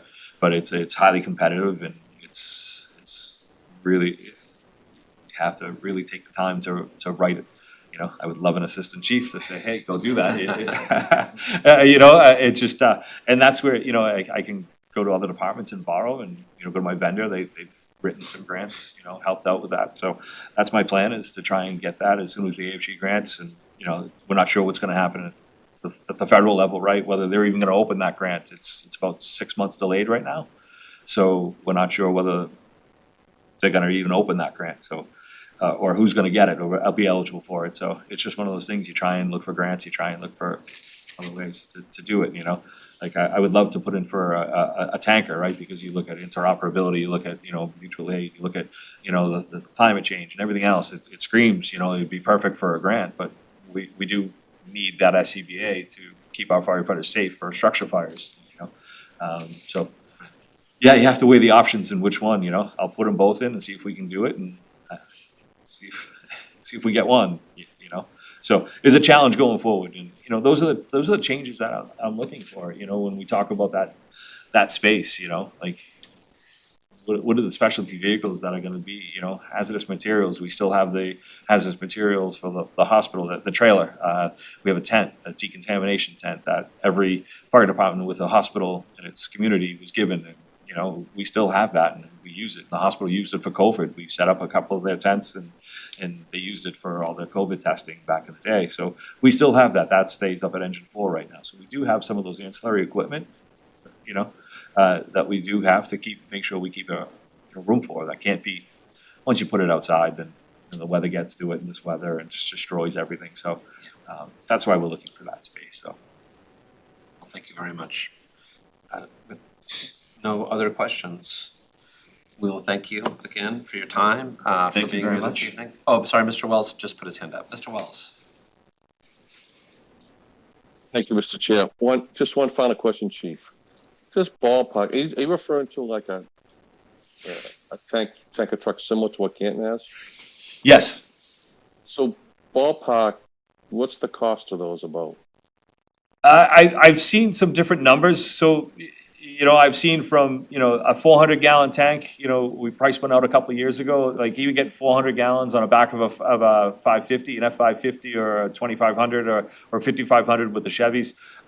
You know, like that would give us double the water going into it. That was about, say, 300,000 to 400,000, you know, a few years ago when I priced it out.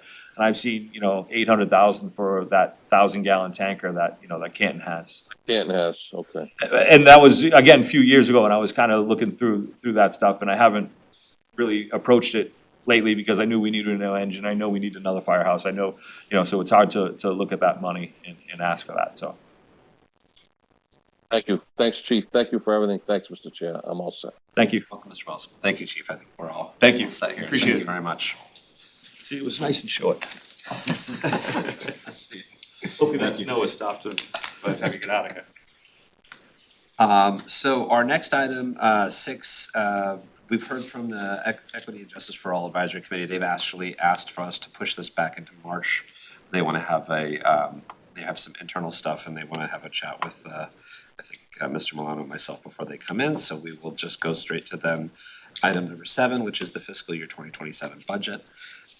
We do have the chair of the warrant committee here, Mr. Jay Fundling. I think, you know, Mr. Fundling is going to make a quick presentation. I think it might make sense for you to do your presentation first, Mr. Fundling. Does it make sense to do it first, or does it make sense to run through Mr. Milano's update to put Mr. Fundling's presentation in context? Okay, let's do that. Okay, sorry. Sorry, Nick. No, it's all good. I am happy to, and I'll pull it up. I don't You know. want to promote Jay also? Yep, I can do that. Do you want, Meg, you want to introduce it at all? Do you want me to just jump in? We'll have you jump in with the update on where Okay. we are with FY '27 and the school committee, the dialogue between the select board, finance committee, and school committee, finance committee. We've met several times, over the past month to address ways in which that we can close, the gap on the school side. And I will let you walk through the details of where we are with that at this time.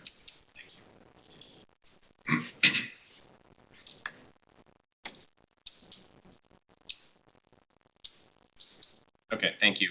So when we last met, I think we were talking about trying to close a deficit about $1.5 million.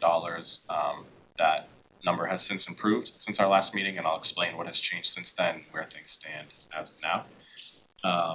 So just to recap, all of the budget adjustments that have taken place since really the beginning of January. we identified approximately $230,000 in reduction in expenses related to debt service. Some of it is premium savings, some of it is for lower projected interest rates. The lion's share of this was shifting our strategy on financing the Cunningham Collycott project to align that debt with the fire station project debt that we were just speaking about. So that debt, while originally anticipated a hit in fiscal 27, will actually now hit in fiscal 28. So it is a savings in 27, but it's the cost will show up just a year later. We did agree with the school department in terms of identifying some reductions on the health insurance budget by charging certain funds that pay for employee salaries directly. So in addition to paying for employee salaries, they'll also pay for employee health insurance. State aid budget came out at the end of January, and that nets out to about a $225,000 increase in revenue. Those changes we had talked about already, but the most recent adjustment has been revisiting our revenue forecast, like we said we had stated we would towards the end of January, when we received our motor vehicle excise tax information for the current year. The trend has been for collections in 26 to line up behind 25, but 25 was a significant outlier year that's to be expected. However, on the positive front is our commitments in terms of what we're billing for folks has continued to increase year over year. So we feel comfortable at this time increasing our forecast for motor vehicle excise tax about $440,000 to $5 million. We are also comfortable increasing our forecast for penalties and interest by $60,000. We did dial back our building department fee revenue as we were still pretty high in our anticipation for revenue in fiscal 27. The last several years, going really back to 22, we were starting to permit a number of large projects, whether it's the first one being 131 Elliott, the Walcott Woods projects, the townhouses out on Canton Ave, through to now where 582 Blue Lab was permitted this fiscal year. Those are very significant fee increases, but they're one time. So we feel that it's prudent to dial that back a little bit as there's one big project in the pipeline, the 648, 652 Canton Ave, 40B, but it's undetermined when that might arrive. So the rest of the revenue that we expect to see is more just kind of run-of-the-mill renovations, additions, and the new construction that happens, not large multifamily new construction. Our general insurance forecast, so our workers' comp, professional liability, we are trending really well, particularly in workers' compensation. So we feel comfortable reducing that budget line by about $80,000. So that's positive. And then we had talked about the operating budget stabilization fund, where we've increased our withdrawal from that in fiscal 27, our proposed withdrawal in fiscal 27. So if you put that all together, I've highlighted here where things have moved up on local receipts, up on state aid, up on the operating budget stabilization fund. So we're about a $5.9 million in new money in fiscal 27. I'll speak to this for a moment. So one of the discussion points is how to share this new revenue. And the next slide I'll show in terms of a balanced budget proposal proposes to share that essentially at the same amount that we've been sharing revenue in the current fiscal year, where after you take out our shared expenses, health insurance, pension, OPEB, other insurance, after you take out those mutually shared costs, the remaining revenue has been split about 69-31%, 69% school budget, 31% town budget. That ratio has increased over the last 10 years, where it had been 66-34. So as school budget increases have outpaced town departmental budget increases, that share tilts a little bit more closely to the schools. I'm not suggesting changing that ratio in any way. I'm just suggesting, for the purposes of the balanced budget proposal that I pulled together, that we maintain that in fiscal 27. What that means for a balanced budget is what you can see here today. By sharing that revenue, we do get to a place where the town departmental quote-unquote level service needs are met, and the town budget is able to see a 3.72% increase. The school department under this scenario sees a 3.76% increase over its fiscal 26 appropriation. which means they would need to make reductions from their level service request of 5.2%. So this is the balanced budget proposal. It would ask the school department to cut their request by $1,049,000. So that would be a balanced budget because the deficit as where things stand today is $1,049,000, and this proposal would request that the school department reduce that from their request, and the town department would be level service. But as you can see here, from year to year, both town and schools are going up at essentially the same percentage. The last budget adjustment that we've been spending some time talking about is one of the goals of the school department has been to increase their reserves over fiscal 26, 27, and 28 and beyond to try to get some of their reserve funds into a stronger financial position. So I propose moving free cash into school reserves, and I leave that school reserve to be determined as we haven't fleshed out exactly the right mechanism for that necessarily. We did talk about trying to appropriate that directly into the school circuit breaker fund. That's not an allowed appropriation according to the Department of Revenue. They did suggest the sped stabilization fund, which the town created at the last town meeting, but we haven't put any money in. And since the school budget proposal does anticipate using some of their other funds less than they could otherwise because they want to build reserves, by the town appropriating free cash into reserves, it could give them the opportunity to say, all right, now we're growing our reserves without impacting our operating budget as much, so we can rely on those some more. That's the essence of the proposal. And I'll note, just as a side note, the fiscal 27 state budget does include a significant increase in the circuit breaker appropriation, an 18.8% increase. And they expect that means circuit breaker reimbursements will be fully funded in fiscal 26, the current year. The transportation reimbursement is not fully funded. So that should mean potentially additional funding for Milton schools next year.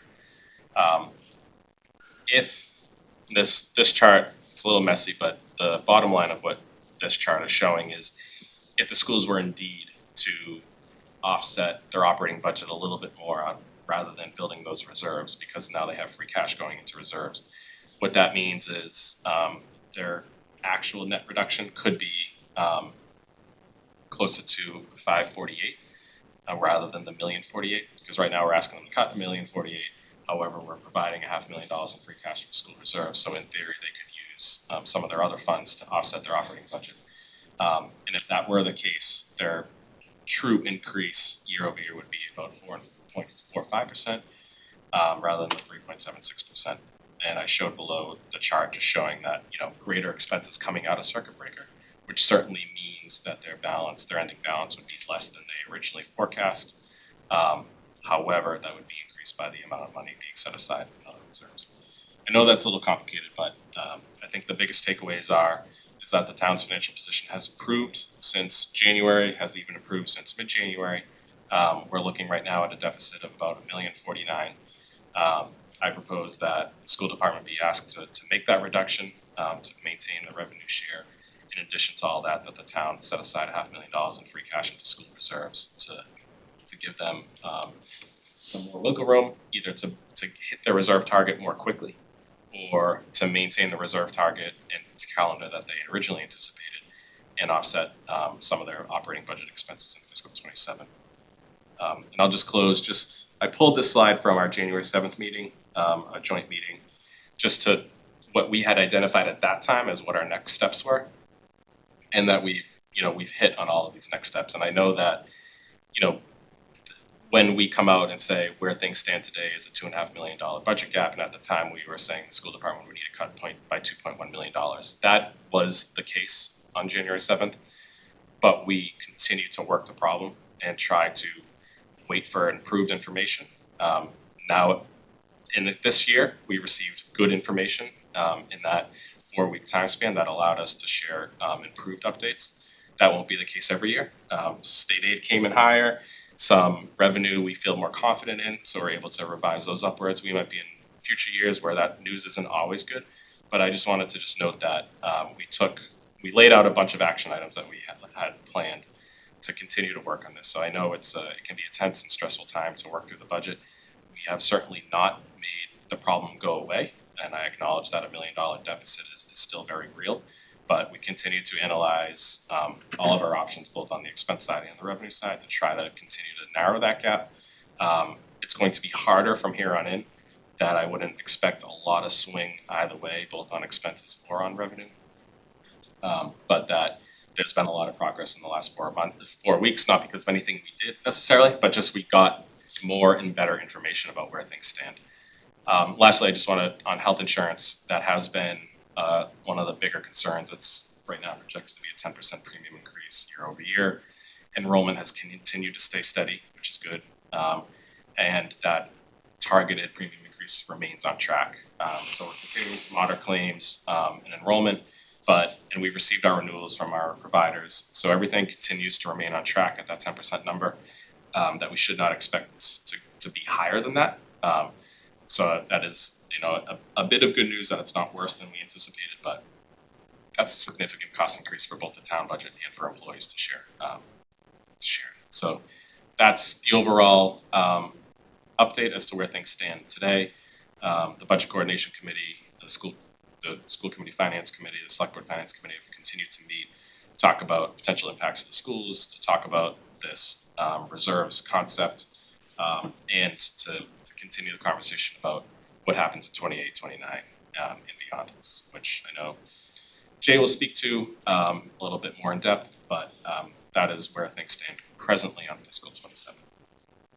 So can I Please, just go ahead. jump in? So I want to, I really want to take a moment to thank Nick and Amy and Joanna for all the work that they've done in this process to date so far. Money is always a difficult conversation because we don't have tons of it, and there are many priorities that we have. We want to provide the best education that we can to our kids. We want to keep everybody in the town safe, and we want to have really strong infrastructure. And this task is going to continue to be hard, and it's going to get more difficult.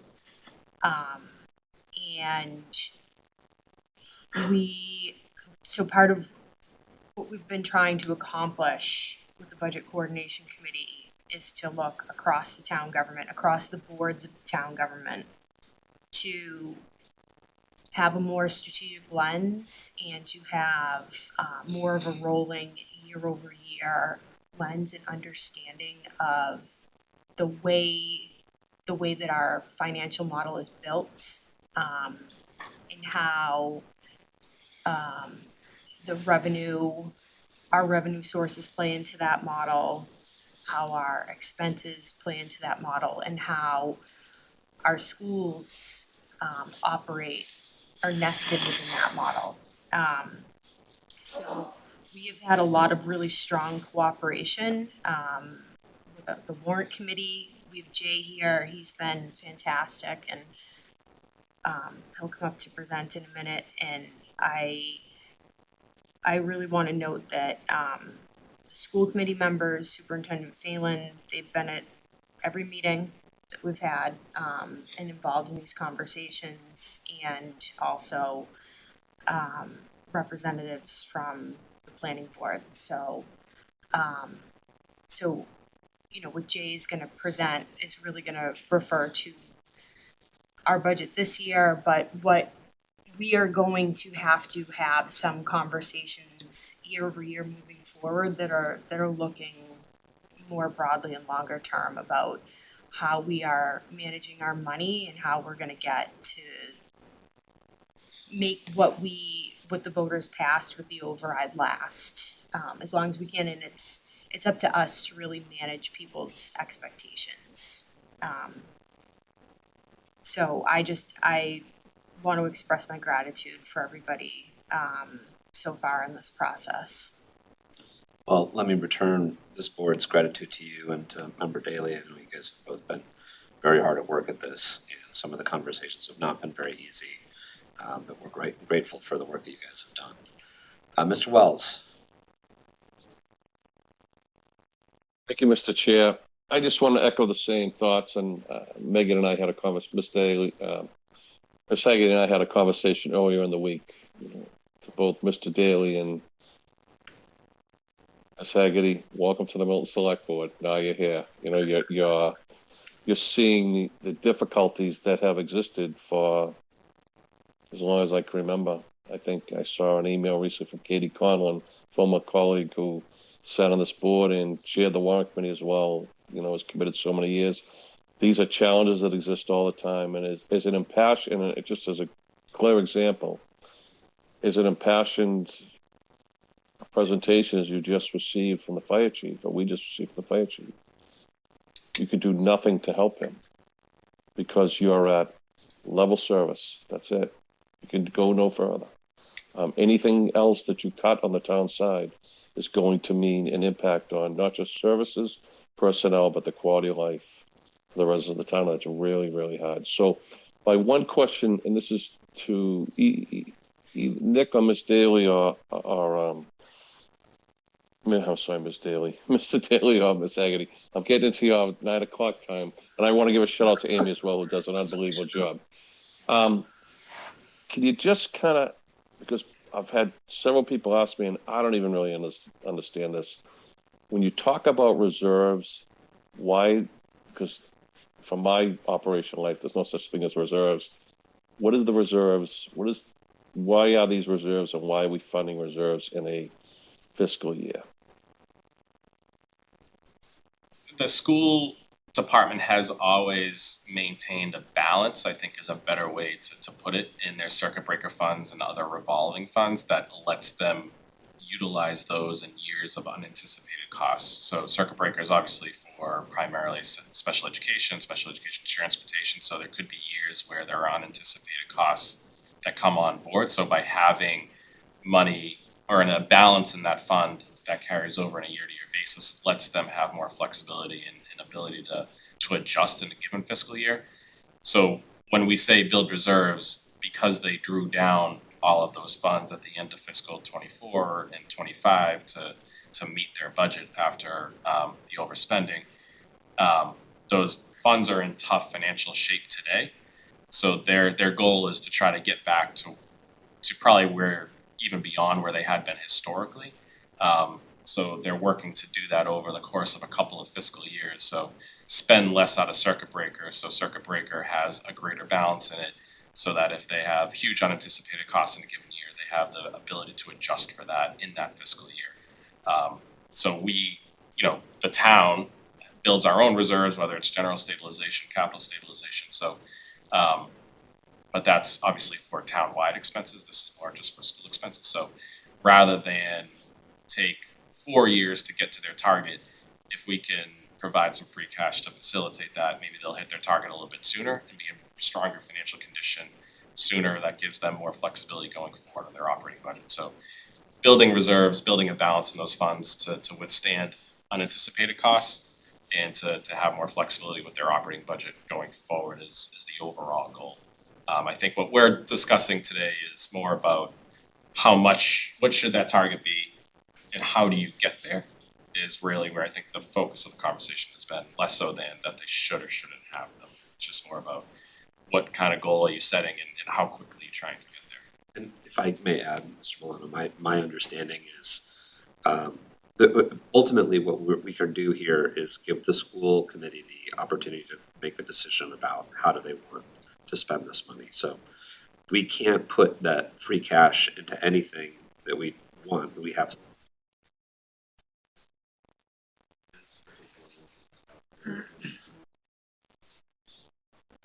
gives the school committee the ability to make the decision of do they want to continue to put in the same amount of money that they were going to put in, or do they want to provide themselves some relief and spend that money on things that otherwise might be caught. So it was basically a helpful offer from the town to help them make that decision. Ultimately, it is up to them how they spend that money or how they set their budget.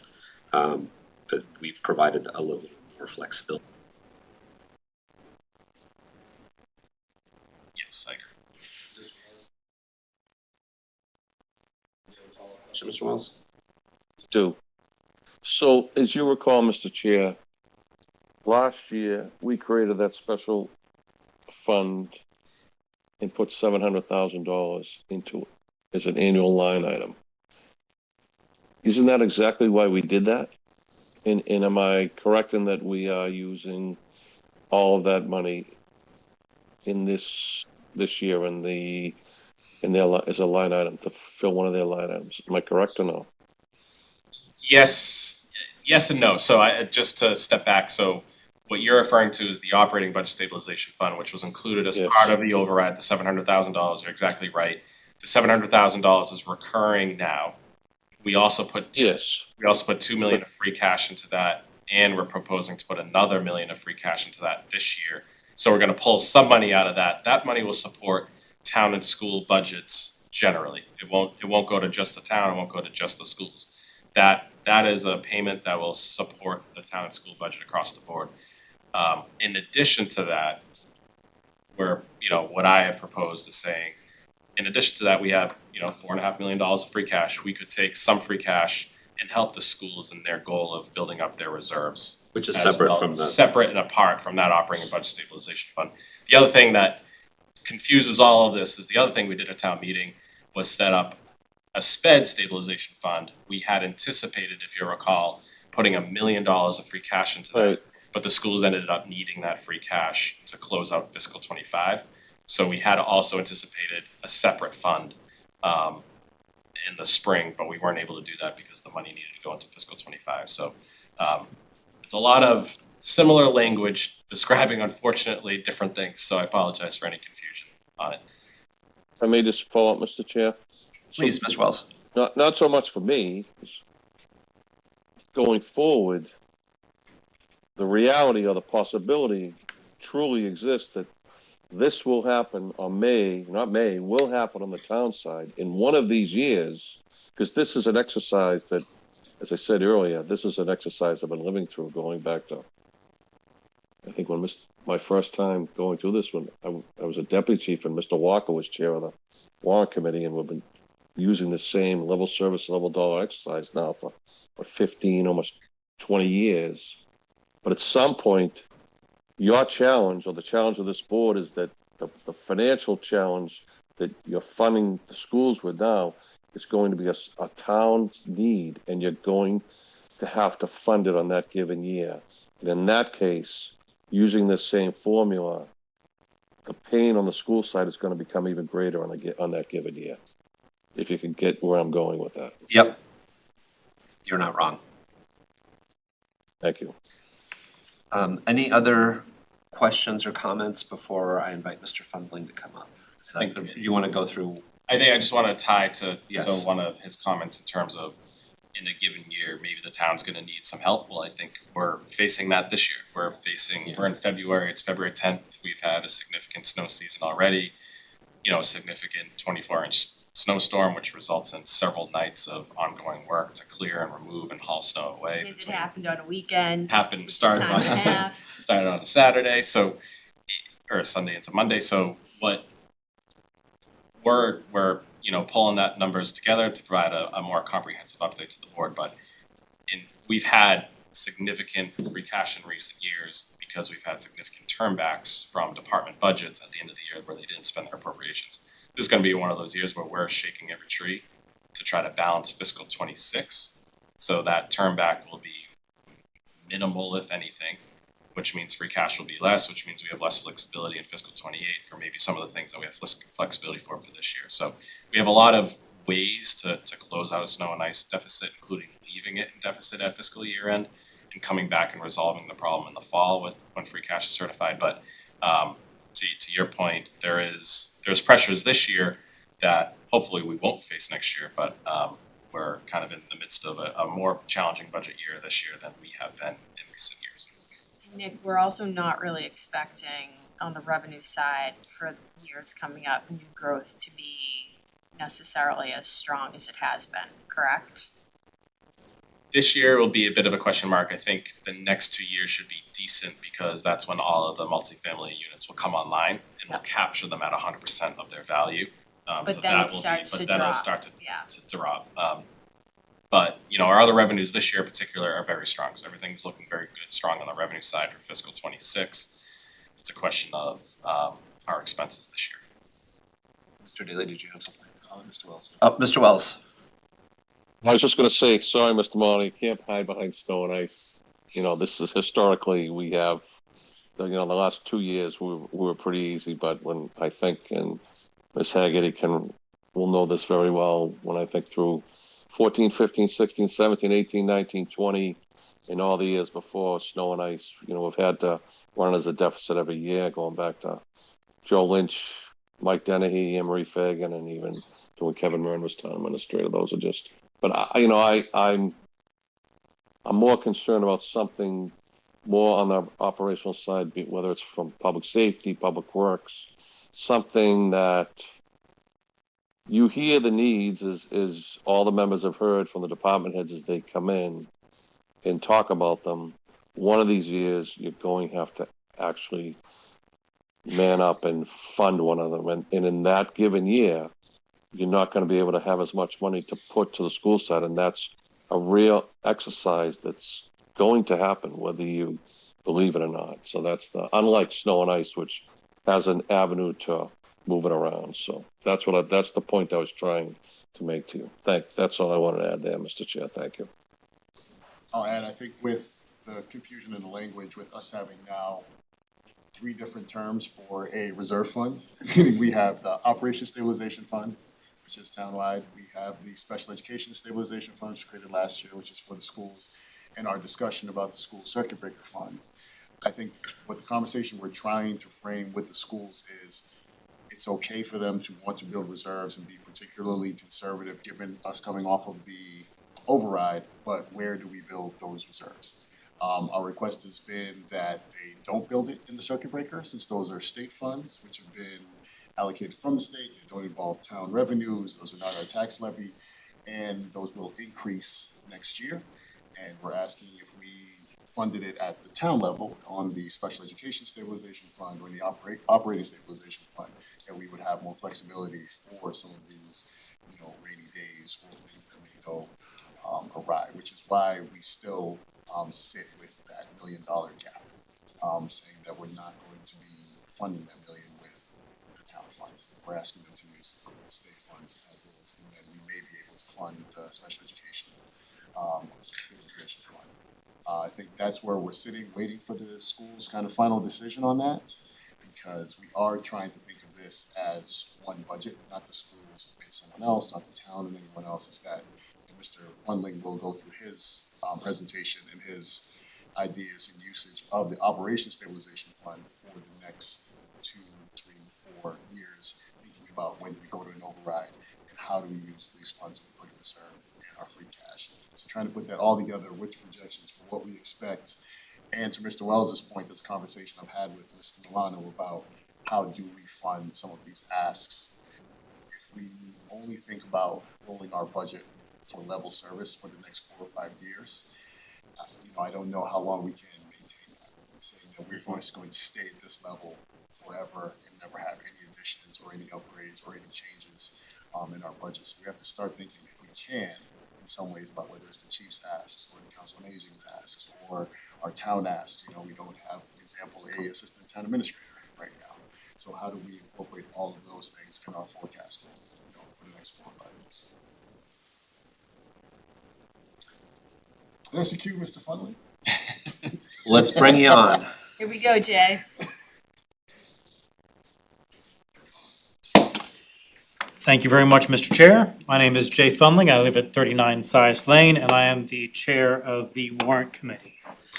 I would like to speak about a very specific part of the town budget. It's a part that has been discussed in the past few minutes, and it is the Operating Budget Stabilization Fund.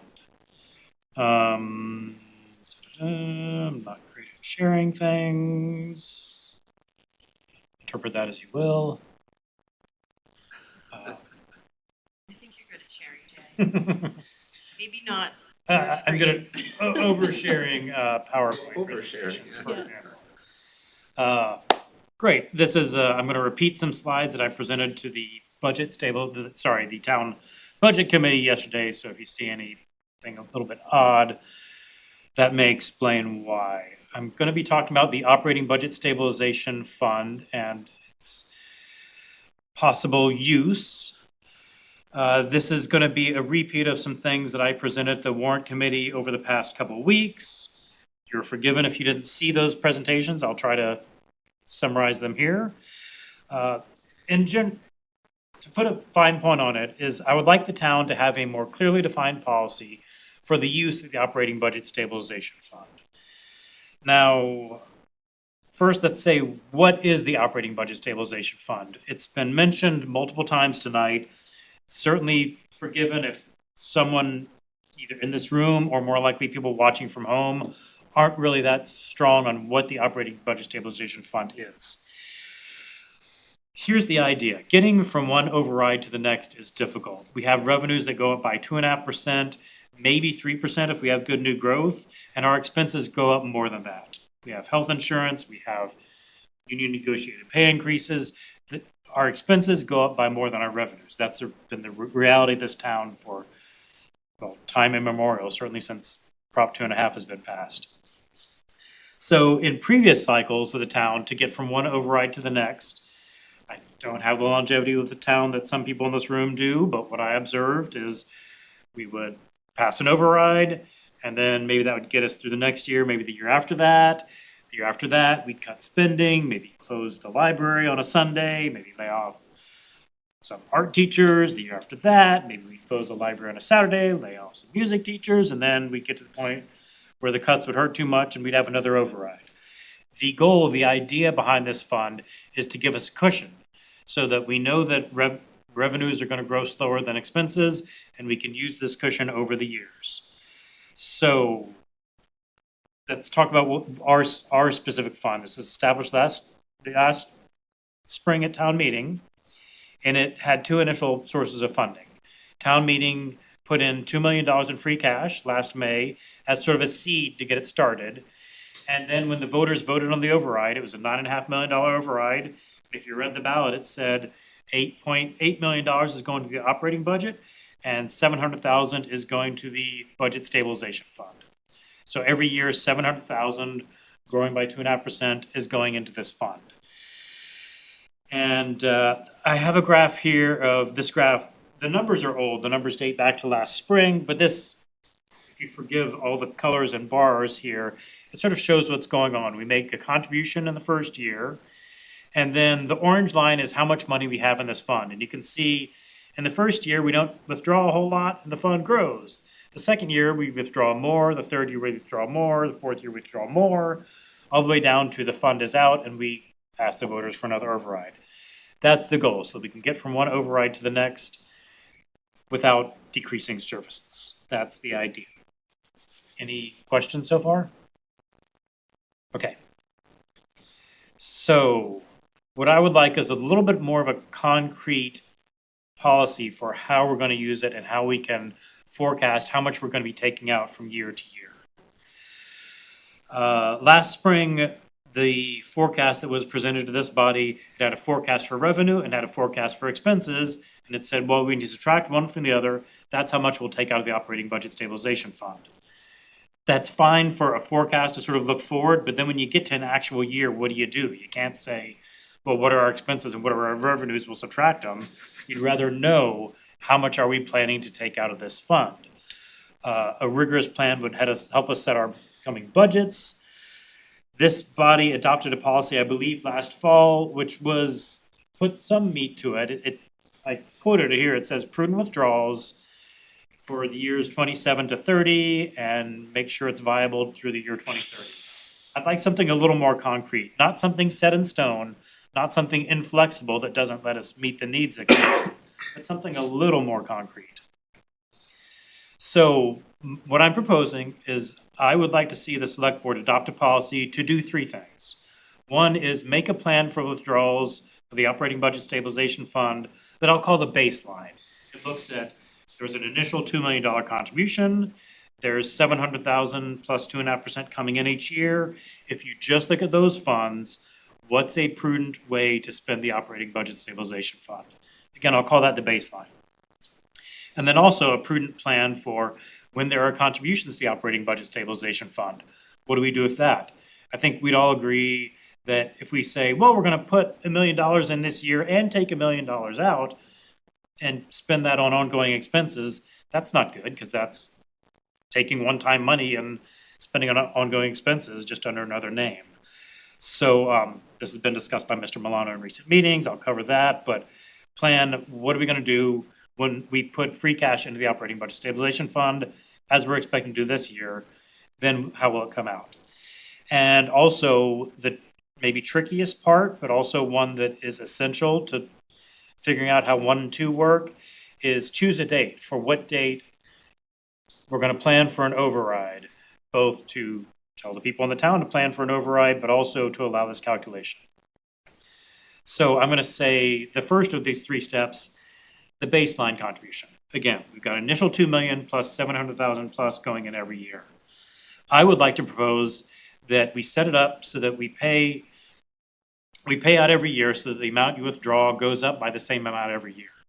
For example, if we say in year 1, we're gonna take out 500,000, in year 2, we're gonna take out $1 million, in year 3, 1.5 million, in year 4, 2 million, goes up by the same amount. And I will say, this last point is a big point. This is not set in stone. If the budget calls for variations on payouts, that's allowed. But just be clear with the town why we're varying from the plan and put it along with a forecast of what the impact is for coming years. So that's the schedule. And I know I'm talking a lot of words. Don't worry, I'll show you some numbers in the next slide. Maybe that's better, or in a couple slides. Maybe that's better, maybe that's worse. I think once we start seeing numbers, this will make more sense.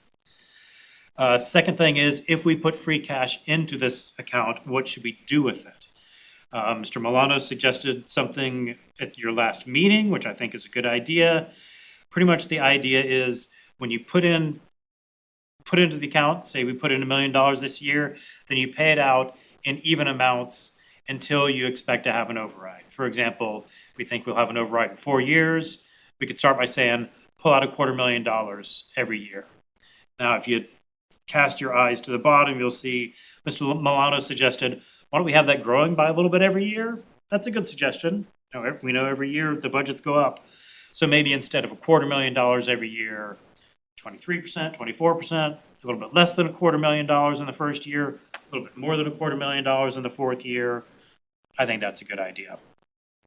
One change I'd like to make is that I would say pay it out in not less than 3 years.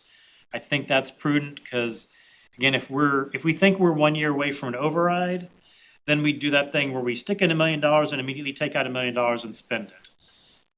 We can do that. I'd rather have a little more discipline and say, even if we're a year out from the override, put in $1 million, take out 1/3 of $1 million and spend that. And then even if we're 2 years away from an override, put in $1 million, take out 1/3 of $1 million over the next 2 years. That'll still let us have a little bit of a cushion instead of spending all our money right as we put it in. So that's what I'm proposing we do for the contributions we make. And then I'm gonna wait to talk about the third point of what year should that be. I'm gonna start putting some numbers together. So, hypothetical. Let's say we're expecting an override. Let's say we're expecting the town to vote on an override in the spring of 2030. Well, then you can look at the numbers here, and I'm saying let's assume there's no additional contributions. But we already know we expect there to be one additional contribution. But stick with me, I'm trying to keep the math simple. You can look at the second row there. We're putting in $700,000 this year, FY26. It's growing by 2.5% every year. Again, under FY26, we put in $2 million of free cash. So that's where we are at the end of this year. We have $2.7 million in there. Then I'm suggesting with that, we take out $570,000 in FY27. Again, I know we've been discussing other numbers. Just stick with me. I'm trying to get through how the formula works. Take out $570,000 in FY27, double that to 1.1 million in FY28, add another 570 to get 1.7 million. So it's going up by the same steps every year. And lo and behold, we end up at 0 in FY30 when we're going to be going to the voters to ask for an override. No, I'm throwing a lot of numbers at people. Does this, and I know this is also different from what Mr. Milano was talking about, I'll get to that in a minute. Do the numbers make sense of what I'm proposing? Okay. Yes. I go to the next slide and say, okay, what if we're still looking at asking for the voters for an override in the spring of 2030, but then we put $1 million in from free cash every year? I don't know if that'll happen, it's no guarantee, but let's play out how the numbers would work. The withdrawal pace, row 1, 2, 3, 4, withdrawal baseline, it's the same as from the previous slide.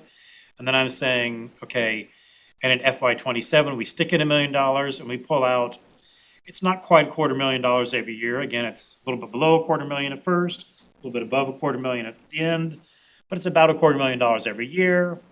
The next 3 years, we stick in $1 million, we take out about a third of $1 million every remaining year.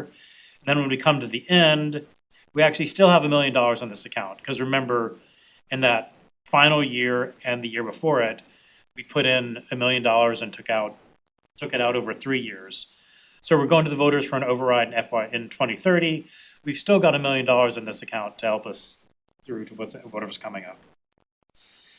Now, if you're following that, I'd also like to lay out numbers for what if, this is, I think, something we need to discuss. What if we're going to be going to the voters and asking for an override in 2029, the spring of 2029? That would be 4 years after the last time the voters voted for an override. Then, similar sort of thing, we just get more money out every year. For the baseline, we get $800,000 in the first year, $1.6 million in the second year, and 2.4 and change in the third year. Okay, so we're getting a little more help to the budget every year, which makes sense because we're spreading that over a shorter amount of time. And then this is putting it all together. If we're looking at an override vote in the spring of 2029, we're putting in $1 million every year. We get to pull out more. Draw your eyes to the bottom. This is, the town administrator had a forecast last spring, which was taking out $800,000 in the first year, $1.6 million in the second year, $2.1 in the third year. This is pulling out more in those 3 lines, those 3 years.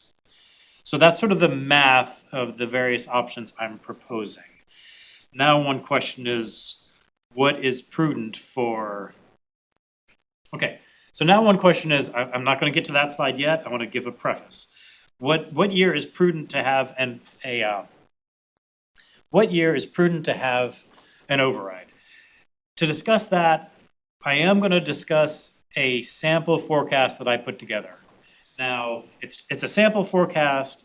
It can and should and will be revised with the help of Mr. Milano, with the help of the Town Budget Committee. I certainly want, in the May town meeting, when I'm standing up in front of town meeting, I certainly want to tell them, this is our forecast, this is what we think is going to happen. I want to have one in the next couple months. This one's not final. So I just want to warn you, it'll be very tempting to discuss the forecast. What I'd like to propose is that I think my forecast is in the ballpark of what is reasonable. And given that it's in the ballpark of what is reasonable, I think it'll help us figure out how to use the operating budget stabilization fund. You might say, Jay, should your forecast be changed in this way and that? And maybe the answer is yes. But let's see if this is a helpful tool. So I put together a multi-year forecast. I used the spreadsheet provided by Mr. Milano and Ms. Dexter. I made a couple of assumptions for the future. I assume that health insurance is going to be high this year. It's going to go down to a reasonable 6.5% thereafter. I'm assuming that the schools are going to have a 4.5% increase in salary this year, 3% increase in non-salary after that, and the non-school budget is going to go up by 3% annually after that. Again, we may think this is good, we may think this is bad. I think this is in the ballpark of what we might be looking at for the future. So given that, I want to say, okay, then what does my forecast show before we use the operating budget stabilization fund? Ignoring that fund, revenues versus expenses. FY '27, I'm saying we're 600,000 short. That does fit with what Mr. Milano's saying, because he's saying use, I'm not going to try to do the math off the top of my head, but I believe it fits with what Mr. Milano is saying. $600,000 short, 2.7 short in the next year, 3.8 short in the year after that, 5.2 short in the year after that. So can the operating budget stabilization fund take care of this? And I'd like to look at 4 different examples. There's a lot of numbers on this slide. I apologize for that. Let's look at a couple of examples. The top example is if we're going to ask the voters for an override, if we're planning to ask the voters for an override in the spring of 2030, 5 years after their last override, then we've got the red numbers at the top. That's what the budget shortfall would be. We've got the operating budget shortfall, the operating budget contribution after that. 800,000, 1.3, 1.9, and then, I should have made the next line red also. We have a little bit of a cushion in FY '27. In FY '28, we're falling short. '29, we're falling short. '30, we're falling short. We're millions of dollars short all those 3 years. Okay, let's then look at what if that was assuming we make a $1 million contribution in FY '27 and nothing more. What if we make a $1 million contribution every year from free cash, if we're fortunate enough to do that? The story's better, but it's still $1 million shortfall for 3 years. If you look over to the right, the 3.92, that's these 4 years added together, $4 million shortfall over 4 years. Okay, so then what if we plan for an override in 2029? Well, if we make a $1 million contribution this year and not thereafter, it's a lot better. $500,000 over in the first year, 800,000 under in the second year, $1 million under. All told, it's $1.3 million under. The final line, FY '29 with $1 million contribution each year. $500,000 in the good guy direction 1 year, $500,000 in the bad guy direction the next 2 years. We do end up with a short, even in what I'm sort of presenting as maybe this is a good plan, we still end up with a $400,000 shortfall, $400,000 over 3 years for a $150 million budget. I thought of tinkering with my assumptions to try to get that from a negative to a positive. It's pretty darn close to zero. So that's one possibility. So I would say that the thing we're going to have to decide as a town, we, meaning select board is the one who sets the policy, but also the warrant committee will have input. The town administrator will have input. Are we aiming for a 2030 override or a 2029 override? And how does that affect money coming out of this? I think a 2030 override plan is not going to be prudent with the needs of this town. And in fact, as I said, I presented this 2 weeks ago to the warrant committee. Since then, in the past day or two, I've also been wondering, not to get too far off topic, but is even a 2028 override prudent? 2028 override would not have us being just a little bit under, would have us being just a little bit over. And we heard tonight about needs from the fire department. We heard, just in discussion the past 15 or 20 minutes, there are needs we can't meet. I don't like shooting from the hip. I don't have numbers prepared for for a 2028 override, which would be 3 years after the previous override. I don't like shooting from the hip, so maybe I should stop talking now. But that's so. Is your mouth a weapon? Is that If only. It does. Damn. So what I would like the select board to do, and I understand that you may not be prepared to do it tonight, is to officially adopt the policy. One, what do we do with the baseline withdrawals? Maybe you like my proposal, maybe you like a different one. Two, what do we do every time a cash is contributed? What I propose is a whole lot like what Mr. Milano proposed. Do we want to put that in writing?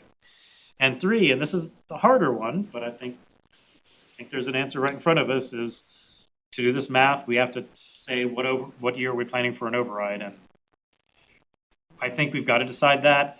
I also will end by saying, none of this may not affect the dollars coming out of it for FY '27. I showed 1.1 million, Mr. Milano's showing 900,000. Maybe we won't change FY '27 for that. But when I hear my colleagues on the school committee talking about decisions they have to make now, they're looking at, is our budget going to go up by 2.5% per year for the next 4 years? Or is our budget going to go up by somewhere around 4.5% for the next several years? That information is affecting, I dare say, decisions that the school committee is making now. So We may think we can kick this down the road. I'd like to see a policy set on it as soon as is prudent. Thank you, Mr. Fondling. Should I stop sharing Why- or? Yeah, why don't you stop sharing and then we can open it up to questions and discussion. Mr. Driscoll, did you have your hand up earlier? Did you wanna? I just, mind It's a boggling. lot to take in. Sorry. No, it's not, it's a great product you put out there. Just, I don't see the town wanting to do an override in 3 years. I've talked to a lot of people, and they have beautiful houses, they have a lot of means. They just don't wanna pay any more taxes. They've had enough. Because the last override, they said it was gonna be so much, it went up more. You know what I mean? Yeah. These people have beautiful houses, beautiful houses, and they've had enough. I just don't see the people out there wanna do another override for a long time. I do have a couple thoughts on that. I think that it might be positive if, let's hypothetically say we're aiming for 2029 instead of let's say we're aiming for 2029. If we decide that now, that's 3 years from now. We, meaning the select board, meaning the warrant committee, meaning whoever, can tell everyone in town, we're 3 years away for an override. Let's get ready for it. This is what the needs will be. This is what the impact will be. Next year, town, we're 2 years away from the override. Get ready for it. The year after that, town, we don't need an override right now. Maybe I'm naive. I think that'll go over better than every year. Do we need an override or do we not? Nope. Yes. I think if we tell people, you're 3 years away from voting for an override, give it some thought. Maybe I'm naive, but I think that might go over better. Mr. Wells, you have your hand up. You're muted. I want to put my hand down. Make sure I put my hand down. Mr. Daly's taking such good care of me tonight, watching my hand being raised. So a couple things, I hate jumping into my institutional knowledge, but having been on every override committee since 1986, to Mr. Driscoll's point about people having beautiful homes, there are also those many who, particularly our seniors, who are living week to week and month to month, and just the even discussion of an override can alter their life and make that they can't live here anymore. So a couple of points, Mr. Fundling. You are naive in this. Number one, the and as you know, Mr. Zoll, you were here when we just went through this. The decision to live with an override or to schedule an override lies solely by statute with the select board in any given town, and here it's the town of Milton. For me, I would not want to take the vote away from a select board 3, 5, 6, or 8 years away today, or even try to put that kind of pressure on, because there are so many variables here that you didn't touch on. Free cash. Yes, the last 2 years have been significant, but as Mr. Milano knows, in most years prior, it's between 1 and 2 million. That's what you're at. So you don't know, you can never count on free cash as being what it's been for the last 2 years. Second, you could have where suddenly the state budget and the economy tanks, and you have 9 seat cuts where it affects everything across the board, and that pushes things out even more. And I want to draw on my dear friend, Mr. Walker, who's sat on so many committees, who came up with the idea many years ago of department heads working with level dollar budgets, level service to try and get through to push those overrides off. Because the goal, and I know I'm near the end here of my time, but I can't stress this to you because it was taught to me in the beginning by Joe McGettrick and through every select board chair and override chair that I've ever worked with, is that you want to do everything you can to push that override off, even when it means not being able to fund things like the presentation we just heard from the fire chief just an hour ago. That's the reality of where we're at. I mean, in an ideal world, yes, your presentation here, okay, but there are so many invariables, as Mr. Mono knows, from the state side, local side, revenues, free cash, that you just can't know from year to year what you're going to be facing. No one could have thought healthcare was going to increase across the board this year like it did, but it did.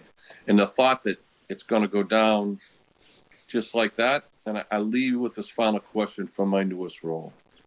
I asked the chair of Ways and Means recently, how do you think things look 5 years from now? And his answer was very blunt, way tougher than they are today. So that's the reality of where we are. And so as much as I appreciate your help in this, this is just not an exact science. It's not that simple. Thank you, Mr. Chair. I know that was long, but this is probably the biggest decision we make each and every year, which deals with the finances and the operational capabilities of the town. Thank you, Mr. Wells. Other questions from the members, Ms. Hegarty? So my thoughts on this, which I don't think I've really editorialized, even after having seen Mr. Funling's presentation 3 or 4 times now. What strikes me, so I struggle with the balance between, there's a tension between having a model like this that we're constantly referring back to. I think this is a framework that we've been lacking over time to drive a conversation. Now, a framework isn't something that we necessarily have to lock into or strictly adopt. But I think it is so valuable to be able to see a couple of different scenarios of how that money that people voted for could be spent out over time. And one of the things that was striking to me was that, harken back to the factors that are in the model. You have 10% for health insurance this year and 6.5% for it in the years going out. And I think it was with $1 million contribution each year, we're still at, I think, a $3.5 million shortfall by 2030. Sorry, my brain is like, it's late. Yeah. So my numbers are gonna be sloppy. Something in that ballpark. I think that Jay's model is more optimistic than something I'm comfortable with. And this is the challenge with models, right? One of the percentages is off, and maybe it's part of the reason that people don't like to use models often, right? Because the model, it's kind of like a plan, and no plan lasts impact, right? And then you've got to move and pivot when you get on the ground. But we need to see it. We need to see, this is a potential future. It is the truth of how potentially not that long this money is going to last. And we need to keep that in our minds as we're making these decisions and as we're negotiating these things. Because I think the voters should know that the way things are trending right now, to Mr. Wells's point, and to, the point that our mutual friend, the chairman of the Ways and Means Committee, mentioned to him, this is going to be a challenging 5 years. So I'm not necessarily saying, I don't have a crystal ball and I don't know when the next override is going to happen, but people should be aware that, we have to get a hold on our revenue and on our expenses to make it last. And we, the override is a part of the revenue conversation. So I think we owe it to everybody to continue a conversation in a structured framework so that nobody is surprised when it comes up. That's my thinking at this point. I know there's there's more for us to have to discuss with this. I think this is a piece of a much bigger conversation. Jay's numbers do not incorporate a lot of the nuance to it. We don't have the schools year over year, which is something we'll be asking for. The schools projection, particularly before Ms. Blake takes her leave, their projection of what happens with their budget, what they would like to get in as well. For Mr. Milano and the town departments, asking them as well how they see their budgets rising over the next 3 or 4 years. But I think what this is just similar to any company in the private sector, is we are trying to budget and make our best guesses going forward, and it is on us within this framework to continuously update it. None of this is set in stone. We're not saying it's automatically in override 29, override in 30. What happens if we overshoot our revenue one year for whatever reason? Or what if we have a terrible miss and the economy tanks and things happen sooner? I think what we're trying to get to is a better conversation around our budget. And I think to Mr. Fundling's point in his response to Member Driscoll, it is better if we're able to speak to the town along the way, whatever the result is. As a resident there, I did feel that the last override was surprising. It felt like did feel taken aback, caught off guard. This is so, even with our joint committee that meets now, it's so that everyone is having the conversation, or more people are having the conversation, more of the elected boards are having the conversation. No one is surprised. Everyone has an idea. The schools are asking for their growth rate. Can we say to them, this is where you can grow, and these are the places you can use state funds to expand in the spaces where it's not town related. So I take this as the start of, I know Mr. Milano and Amy and Joanna are going to add more nuance to this model. I think this is the start of us having a better or more robust backing or conversation about what our budget looks like consistently and constantly, not just a few months out of the year. Yeah, I see your hand up, Mr. Wells. I'm just gonna make a quick comment and then I'll get to you. I'm of the exact same mindset. I think I do very much appreciate what Mr. Wells is saying about, about an override. It is a difficult decision. The override decision that we made to put forward the 9.5 million last year was fraught, and we had parents in here advocating for it. There was a lot of effort to get to that number, and then to find that this number, which actually at the time the schools did suggest was probably gonna be a little low, was a little low, and leaves us short. It is not a conversation that should just happen all at once and then we put it on the shelf and forget about it until we find ourselves deep in the red again in the future, whether that's 28, 29, or 30. Knowing that other folks will be sitting in some of these seats on the select board in future years, I would be a bit loath to say this is the date that we will have another override because of those fluctuations. But I think it's really worth underscoring that we will need to have another override. Not in the next 10 years, in the next 5 or fewer years. And that will be the case forever in this town until we create different structures where we can get commercial other revenue. I know I sound like I'm channeling Member Bradley and her money tree with my commercial development, but it's truly the case that we will never be able to escape this override circle until we find other sources of revenue for the town.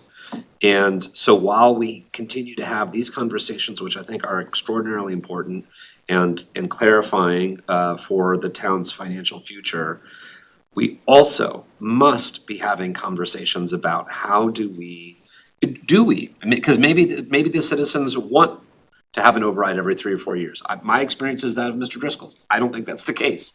I really don't think that's the case. But if that is, we can choose to not have overrides every 3 to 4 years. We just then have to buckle up for, a continued reduction in town services until this town is a place that none of us really would be very proud to be called home. So while we're having these conversations of projection, I also want us to continue to have conversations around revenue sources, because we can't be a sustainable town with the 96% of revenue coming off of real estate taxes. It's just not the way the world works anymore. Inflation, tariffs, everything else, it's just not a sustainable future. So, yes, I'm glad that we're having this conversation. I'm delighted Mr. Fundling is here. I'm not really excited about being in debt for forever, but, you know, I'm glad that we are being honest with the Milton taxpayers. And I think we should also be solutions oriented beyond how do we spend circuit breaker funds and other funds to try to close gaps and really proactively plan for a more sustainable financial future for the town. Sorry, Mr. Wells, that was a little bit long for me, and I'll turn it over to you. I have to say, I'm a little jealous of your leather couch. I think while I enjoy this new room, the seats leave a little bit to be desired for, as was suggested. You know, I had a meeting in there the other day, so I get where you're at. So, couple points. So I agree with all the comments there. So, couple of things. While we may not have all the commercial dollars in the past, I think 19 years, this town has received $22 million in private grant funding from one single source, all made out to the town. And the other thing, this is more a point from Mr. Fundling. I do believe, Mr. Chair, that in Mr. O'Rourke's presentation, I think they're looking to go out in either 28 or 29 for a debt exclusion that I would conservatively say is going to be somewhere between 150 and $200 million.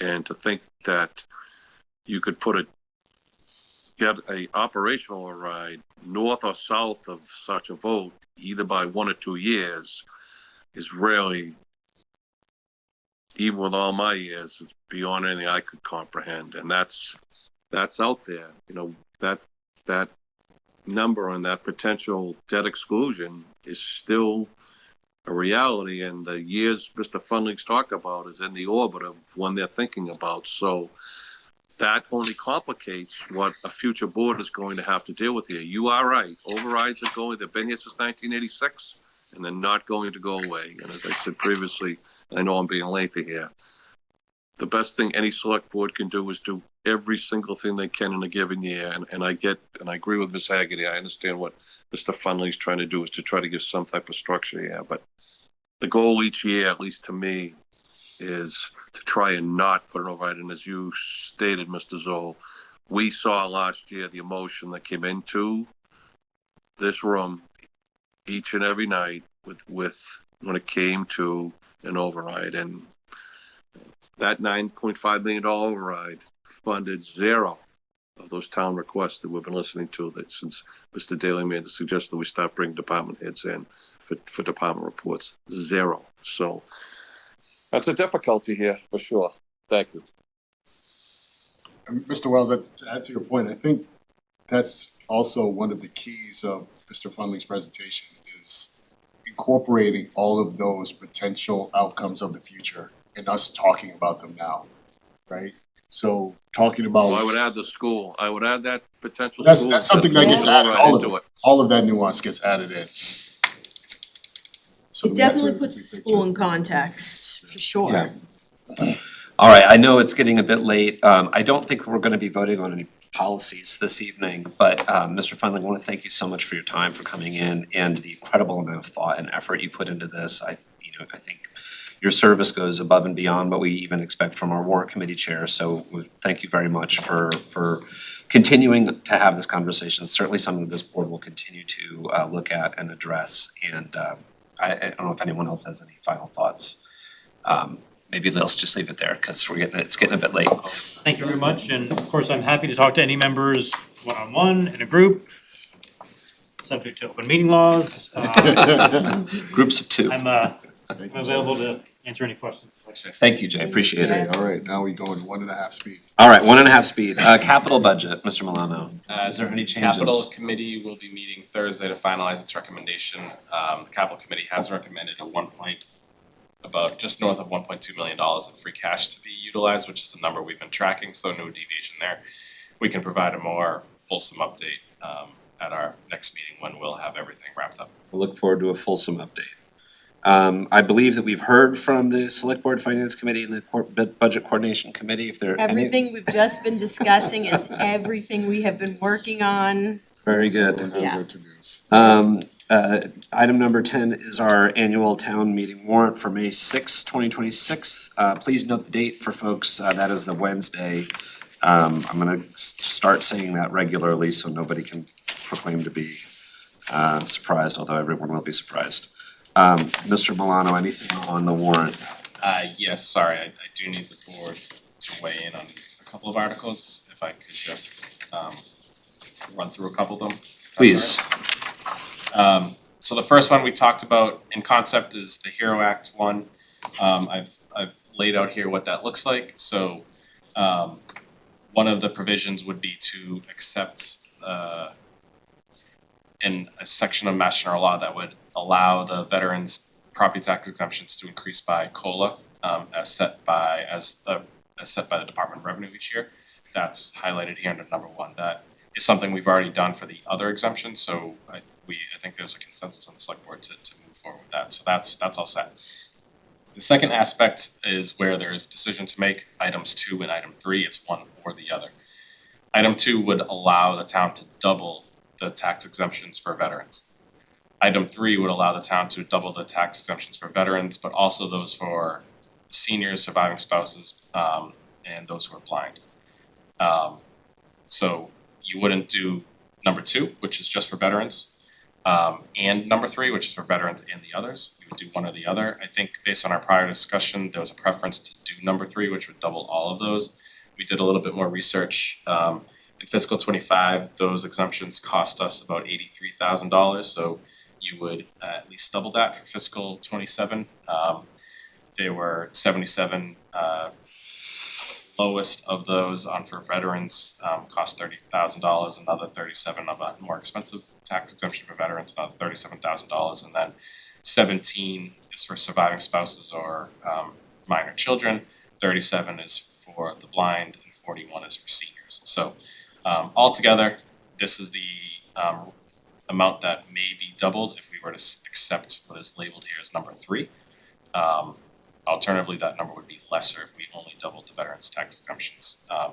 This is something that towns not previously considered, but we wanted to bring it forward in the context of the HERO Act. So it's, again, just looking for the select board's take on to move forward with a proposal to double the exemptions just for veterans, to double all of them, or not to take either action. Mr. Wells?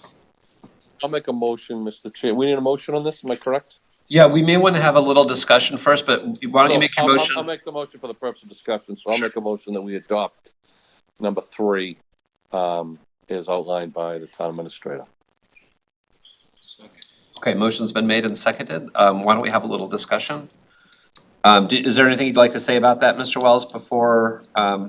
No, I would support that. I think that's a reasonable thing for us to do. As I mentioned earlier when we talked about the impact of overrides, as much as to Mr. Driscoll's point, those who live in beautiful houses and can afford them, there is an equal amount of residents in this town, to include veterans, seniors, and disabled, who really truly struggle. And I think this is probably perhaps one way that we can help them to stay in the houses that they've loved for so long. Other questions, thoughts from the members? I'm also of the mind that that's probably the preferred approach. I'd like, including the blind, surviving spouses, and seniors. So if there's no more discussion on this, we can go to a vote. Mr. Wells, we'll go roll call vote. We'll start with you. Absolutely. Mr. Driscoll? Yes. Ms. Hegarty? Yes. Mr. Daly. I almost called you Mr. Hegarty. It's catching. And myself, yes. So, Mr. Milano, we'll go ahead and take that language for our article. Winston will have to bond with Tom over being called Mr. Haggerty now. Got it happen. If that was me, I apologize. I think I did that one tonight. You planted the seed, Mr. Wells. All right, so the Sorry, Winston. the second group of articles, again, we've discussed this in concept, which is working with town council to get the required authorizations to allow the town to move forward with solar installations on town property. AP Law has been very thorough, made us do a lot of work to get to this point, and has resulted in 4 articles rather than 1 article. So it's not quite mission creep, but more just doing everything the right way as they see it. So the first article would be to allow the select board to enter into pilot agreements for renewable energy facilities. Often when you have a solar installation, it is taxable, and you need to enter into an agreement with that operator to determine what that tax may or may not be. Sometimes there isn't a tax, and then it's rolled into the cost of the energy you purchased, or vice versa. Sometimes there is a tax payment. So the article would seek town meeting authorization for the select board to enter into pilot agreements for any renewable energy facilities that are located within the town. That would be a required component for any solar here in Milton. So that's the first one, and I'll go through these as a batch. It's just essentially a blanket authorization for the select board to enter into these pilot agreements for not institutions, but for renewable energy facilities located on town It's making property. an option for them to pay the. It had been, I shouldn't say that, it had been not necessarily taxed before. Now, as they are being caught up in taxes, they want to set out a payment in lieu of a tax so that they know what that amount is. So then that they would adjust their proposed rate that they sell the electricity to us to account for it. So they look at it as, we're willing to have this installation sold to you for a certain value, but they want that value known, whether it's in the PPA rate that we buy electricity for, or a combination of the PPA rate and the tax. So are we setting an amount for each year? For each agreement, there may be a pilot associated. That this wouldn't be done here. All this article is saying, hey, town meeting, select board's asking for this authorization to do this for each installation going forward. So if we do reach an agreement to put solar on the fire headquarters, we may also need a pilot with that private solar developer. This would give the select board authorization to do so. Rather than go Now through go town back meeting. to town meeting once we reach an agreement and ask for their permission. So, okay, I understand. Mr. Wells, you have your hand up? So quick question, Mr. Chair. What about our existing solar? So we have solar on Town Hall, we have solar on, am I correct, the high school? I'm not sure, I don't know if we have it in any other municipal buildings. Does this apply to the existing infrastructure? We're looking at all of that with town council. Guess that was the $1 million question, huh, Mr. Chair? Sorry. No, it's an important The question. intention is to give the authority to the board for anything new that comes into town. We're right now working with Select for installation on the fire headquarters for significant savings. That's our priority right now. So we're seeking this authorization at town meeting so that we can wrap everything up, hopefully in May, June timeframe. Okay. You want a motion, Mr. Chair? Let's take these all as a batch. Okay, go ahead, okay. This is not give them the right for zero taxes. Correct. It's stipulating a tax amount going forward, so it doesn't vary or doesn't depreciate. It's like a known quantity. It would be part of the overall negotiation. All right, so that's the first one, and I know these are a little confusing. So I'll use the next one as an example of what we need to do for each location. Sorry for doing this in the weeds. These don't have assigned numbers yet, right? So they would be No, not yet. tacked on at the end here, what, 44 plus. So the other aspect that we would need be seeking town meeting approval for is a couple of things. Because these are long-term agreements, the select board or any entity that's gonna enter into a long-term lease agreement or power purchase agreement needs authorization from town meeting to do so. So the next 3 articles are all similar, in which they ask the town meeting to authorize a board to enter into a lease for the location of where solar might be, to grant any necessary easements, to contract to enter into a power purchase agreement to buy the electricity, and kind of do anything else necessary to accomplish the goal. So that's the core of the article here, which is, again, just because of the duration of these agreements, usually 20-year agreements, we need authorization of town meeting to enter into a contract of that length and also to lease a location accordingly. The other thing that town council has asked us to do is to get town meeting authorization for each entity to use land for solar. So now we're in the weeds on legal matters, but we purchased the town hall land where the town hall sits and the fire headquarters sits from the church in 1935, or was gifted, I should say.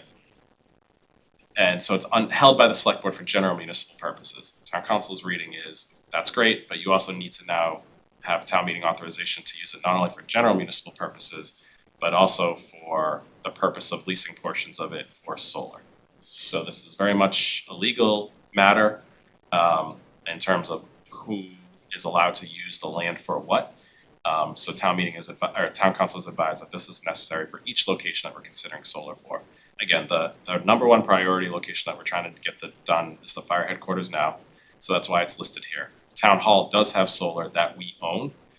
I think it's a prudent time to ask for town meeting's authorization to potentially enter a PPA for that, because if and when those panels get too old, maybe it makes sense to have a PPA operator to come in and take that over from now. So we're not intending to do anything at town hall in the near future. The next project that we're trying to get done is the Milton Fire Headquarters. So again, this is a number of authorizations baked into a single article. The crux of it is that authorization to enter into all the agreements necessary to do solar. And this board would then be authorized to finalize the negotiations and to execute all the agreements for it. So again, it's more of a blanket authorization than an approval of a specific proposal. The library is another candidate that could take solar. So we have another article for the library that would take similar actions. Again, transferring land, authorizing the use of land for solar, and allowing the library trustees in that case to enter into the agreement for power purchase agreement. You know, I would work with Will. The town would handle those negotiations, but they would retain the ultimate signatory approval of whatever that agreement may or may not be. The first half of this article is again to transfer the parcel. First parcel is the library itself, so it's held by the library trustees for library purposes. Now town meeting saying, and also for solar. The parking lot is actually held by the select board for library purposes, so in that case, we're transferring it to the library trustees for library purposes and to the library trustees for the purpose of solar. So again, technical and legal, but in town meetings, reading required in order to have a valid agreement. And then the rest of the article is like the one for the select board where it allows the library trustees to enter into a lease, the power purchase agreement, and so forth. Okay. Now, the last one is a little bit more More complex? not necessarily, just the history is a little bit more challenging, so I just wanted to explain it again here. So the last one is the animal shelter is new, 4,300 square foot facilities. It does not have gas. It is 100% electric, so significant electrical costs in the heating season, and obviously the significant electrical costs in the cooling season. When the town purchased the dump, it purchased it. It authorized the select board to purchase it. It also authorized the Board of Health to execute all necessary powers on that property. So it's not necessarily clear who truly has care and custody of that property. So this article proposes to transfer one of the big parcels up there from the Board of Health to the select board for general municipal purposes and to the select board for solar. And then it has all the other authorizations related to solar PPA agreements and leases. But this is one where town council has identified with our assistants that actually when the town acquired it, maybe it transferred it to the Board of Health, maybe it didn't. But needless to say, because it's murky, it's best to clear that up now. Yeah. So the biggest change here is taking land, having town meeting authorize a transfer from Board of Health to the select board for general purposes and also for solar. So I've shared this, I shared the library one with Will Adamczyk and asked him to update his board. I shared this with Caroline Kinsella today, asked her to share it with her board to get their feedback. Ultimately, our two priorities for solar would be the fire headquarters, the animal shelter being much smaller. It's not gonna be a typical project that a company like Select that does a lot of municipal solar will have interest in, so we'll have to go another pathway. But it requires a little bit more paperwork and a little bit more explanation. So Check with Quarry Hills. this is, oh, right. Well, they might, no, you're right. We will have to do that. Yeah, they don't like too much going on. No, they don't. They were good about the Sun in the shelter. eyes, They didn't say people. anything about that. Let's get the windmill. I know. Oh, I'm aware. So those are the 4 articles really. 3 of them are very similar. They all are about authorization to let us go do something that town meeting has or town council has identified as necessary actions from town meeting. So apologize for the deep dive, but that is what the articles are proposing. And just don't necessarily need a vote, but just confirmation that the board wants us to move forward with each of these. You know what, Mr. Chair, let's take a vote. I think we should, Okay, this could drag for a while. I wanna make a motion to approve them as outlined by the town administrator. Second. okay. Motion's been made and seconded. Any further questions or discussion? Just one question, one comment, Mr. Yes, Mr. Wells. Mr. Chair, is take the animal, I don't know how the animal shelter went for the Board of Health, but I don't remember this at all, but I'm too tired to care right now tonight. But to parlay them together collectively, and maybe you piggyback the smaller project on with a bigger project such as the fire headquarters, and that way you pique the interest of I see you smiling, Mr. Daly's agreement, no? You know what I mean? So, parlay it into one bigger project, and that way you create a likelihood to get one vendor to take them both on. Just a thought, you don't have to act on that now, just. No, I think that's good advice. So we have a My motion, operational half thinking, so. a motion made and seconded. Any further discussion? We'll do a roll call vote here. Mr. Wells, Yes. Mr. Driscoll, Yes. Ms. Hegarty, Yes. Mr. Daly, Yes. and myself, yes. That closes it for me for the warrant articles. Sorry for, again, No, that's fine. the warrant committee chair for adding more work, or adding more numbers of He's here articles. to hear it. Mr. Milano, do we have anything on the RFP for 525 Adams Street? The appraiser was at the location today, so he's working away on that. I did put the RFP in the packet. I think at this point, probably not worth going into conversation, although there is a few pieces of that the board needs to work through. Mr. Chair, I'll make a motion that we defer that to the next meeting. How's that? All right, Mr. I'll Wells. suggest, it doesn't have to be a That's a good suggestion. I don't know that we need a motion, but yeah, I Ms. Hagerty right now. agree. Yep. And Mr. Milano, the MSBA feasibility study agreement. Yes, this does require action this evening, ahead of the MSBA Board of Directors meeting on February 25th. The MSBA has since, I put in the packet, the feasibility study agreement that outlines the agreement that the town and MSBA would enter into. It stipulates what will be studied and won't be studied. We've talked about this a bit already.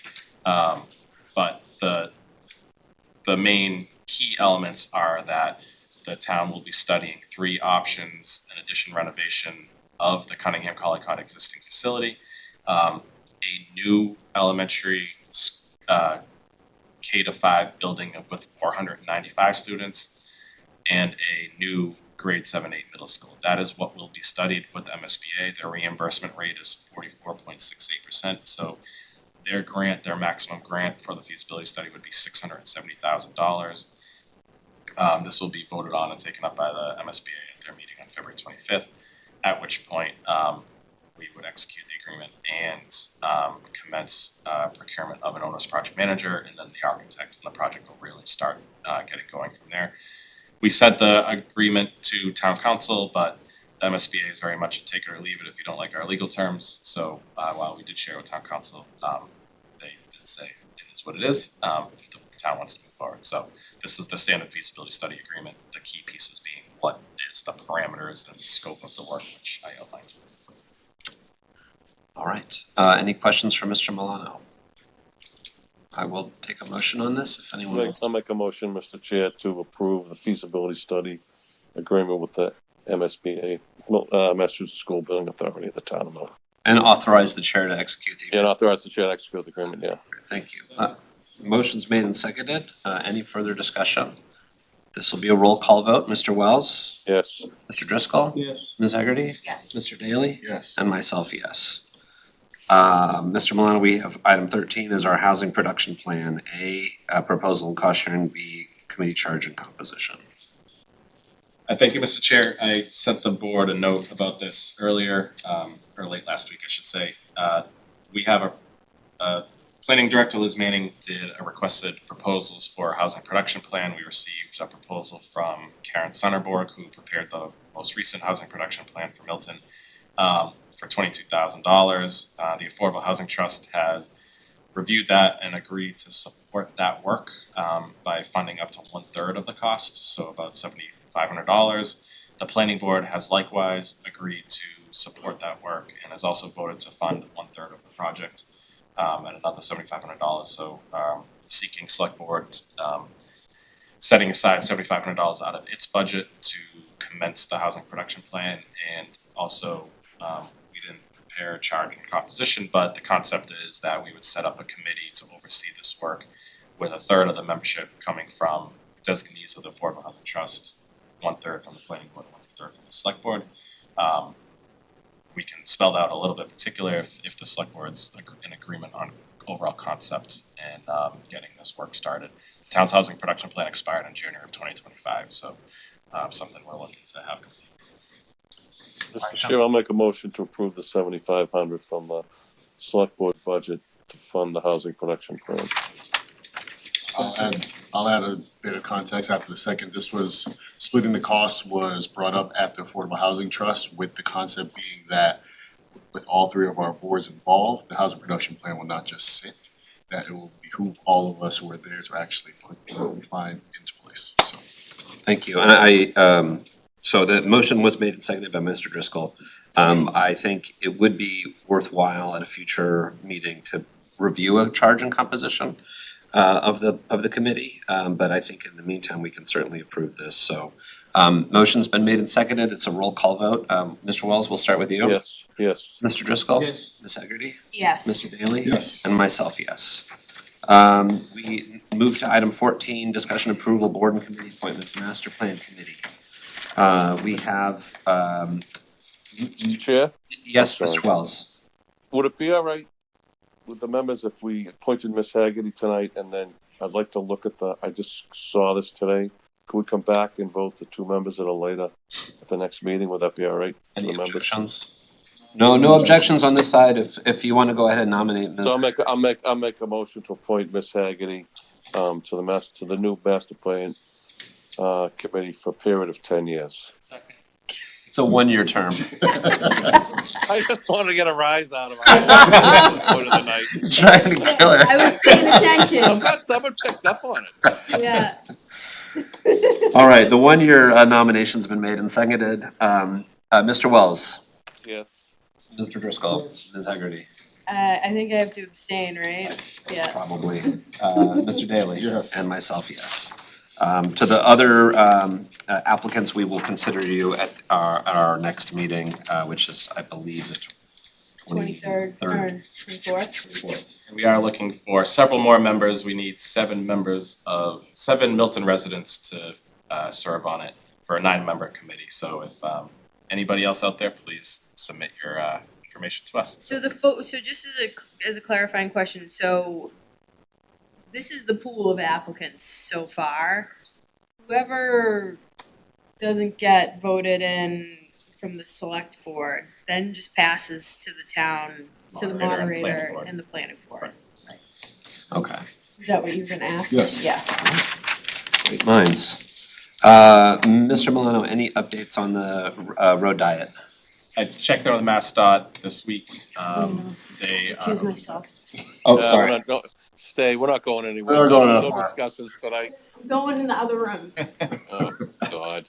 they are looking at removal of the delineators between Pleasant and Reed and Access Road, potentially to take place once construction season starts up for them and the weather's better. And then we are looking at dates to have a more broader conversation about long-term and post-pilot, feedback, study, evaluation, and permanent or non-permanent. So likely the board's second meeting in May after town meeting is the date we're kind of still for that. So once we firm that up, we'll finalize that. But those are the two updates I have. Thank you very much. Meeting minutes from January 13th, 2026. Ms. Hegarty, you can come back in now if you'd like. Went home. She just went to the drinking fountain. Was everybody at the January 13th meeting? Do we have everyone? I think so. Okay, so I'll take a motion on the meeting minutes for January 13th. I'll make that motion. Okay. Approval. Motion to approve been made and seconded. This is a roll call vote. Mr. Wells? Yes. Mr. Driscoll? Yes. Ms. Hegarty? Yes. Mr. Daly? Yes. Myself, yes. So I'm just gonna call members' attentions to the agenda. We've added members' report here, so because I think the chair's report was kind of turning into a bit of a hodgepodge, so this is an opportunity for folks to just talk about anything that they have been working on that we haven't been able to get to at the meeting. I would suggest maybe tonight we don't go into too much detail. But we will start with the town administrator's report. Thank you, Mr. Chair. Just a couple of items. Tonight, we had a new employee join the Treasurer Collector's Office, Casey Clark, a Milton resident who started a couple of weeks ago as a new management level position in that office. So we're excited to have her join us and work closely with Joanne and the team at the Treasurer Collector's Office. We met today with Katie Conlin, Chair of the Airplane Noise Advisory Committee, Paula Hogan from the Massport CAC, our rep there, Kevin Chisholm Jr. from Rep. Wells's office, Senator Driscoll, Rep. Luca Reed, a couple of the members of their staff, just to talk about and refresh on airplane noise How was issues. that? Oh yeah, I'm sorry. Sure, so as well. I don't need credit for everything, but Sorry. That's a person. So we talked about just, trying to refocus efforts around airplane issues in Milton as it has fallen a bit off the radar. So we're planning to invite Katie and Paul in for our meeting on February 24th and work on some letters in the meantime to our congressional delegation, FAA, Massport, just to resurface the longstanding issues in terms of overflight issues in Milton's position on them, and trying to just get re-engagement with all of those groups to keep that issue on the forefront, as it's not an issue that's gone away. correct. We had a tabletop exercise on a cybersecurity incident last week, January 28th, or 2 weeks ago, I should say at this point. And obviously there was one at Milton Schools on Friday. So very timely event for town staff. So Rob Mallet pulled that together with an official from the state. It was free of charge for us. We're in this room talking about a real scenario that played out in another community, how Milton would react, what gaps we have, and now we're taking that next steps in terms of incident response plan. How we would maintain continuity of operations. As they reiterate over and over again, it's not a matter of if, it's a matter of when. So we didn't know how timely it may or may not be, but just know it's something we're aware of, we're working on. Kudos to Bob Pattison and his team over at School IT, and then to Rob Mallet and his team here for getting that work underway. And that's really it for me at this point. So thank you, Mr. Chair. Thank you, Mr. Milano. From the chair, condolences to the Patriots fans. I want to say kudos to the DPW for the amazing work that they continue to do. This has been a more inclement weather winter that we've had in the last couple of years. And I just do want to remind folks, if they didn't hear earlier, if you have a fire hydrant on your street or that's easily accessible from your house, and maybe a strapping teenager in your house has the ability to shovel it out, I would encourage you to do that. It makes everybody's lives easier and safer. And we will go to members' report. Anything that anyone has been working on that they'd like to discuss? Okay, Mr. Wells. Thank you, Mr. Chair. 2 quick points. One is, I meant to do this 2 weeks ago. The members will recall that our Veterans Day. God, it's hard to believe that much time. Our keynote speaker on Veterans Day was a highly decorated Army veteran, native of Milton, Colonel Mark Denton. And I don't know if any of you saw it recently. Colonel Denton has been appointed the newest commandant of Norwich University in Vermont. And I think that's a great credit to his many years of service to this country and to his hometown, which is, we all saw on that day, he's so proud of. He's so proud of the fact that he's a graduate of Milton High, grew up here, great school, and congratulations to him.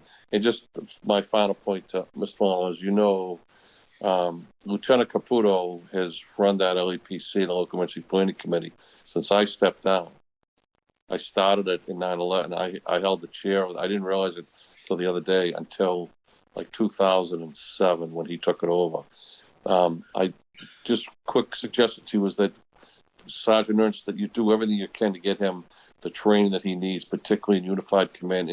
He comes from an operations background. This is a brand new field for him, and for these type of multidisciplinary type scenarios, I think whatever training you can get him in command is be really beneficial to him going forward.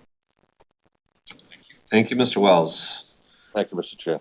We had no public comment, so there's no need for a response there. Our future meetings are February 24th, 2026 and March 10th, 2026. Any future agenda items from the members? One from me, I spoke with Mr. Milano about this before, but I wanted to bring it to the board to put on a future agenda, us updating our budgeting and financial software.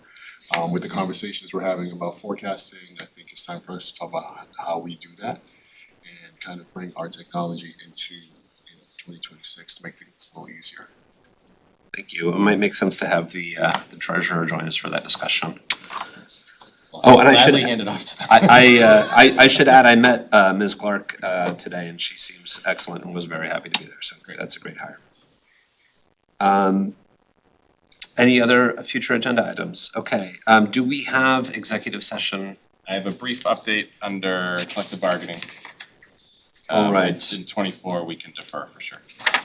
24 The next one, the was meeting the meeting minutes. So I am going to make a motion to enter into executive session to discuss strategy with respect to collective bargaining, Milton Clerical Unit of the Southeastern Public Employees Association, Milton Professional Management Association, Milton Public Employee Association, Milton Firefighters Local 1116, Milton Police Association, Milton Superior Officers, Milton Library Association, based on my belief that discussion of this matter in open session may have a detrimental effect on the bargaining position of the Select Board. The Select Board will not return to open session. May I have a second on that? Second. Mr. Daly got the second in there. This is a roll call vote. Mr. Wells. Yes. Mr. Driscoll. Yes. Ms. Hegarty. Yes. Mr. Daly. Yes. And myself, yes. So I'm gonna adjourn our meeting of the Select Board. We do have, thanks again, Jay. Given the hour, I'm gonna push our governor. I don't think we have any urgent things on the Governor Stoughton Trust, so I'm gonna push that to our next meeting. So that will conclude our meeting this evening. Thank you, everyone, for joining us. Thanks to the members. Thank you, Mr. Milano. Thanks to MATV.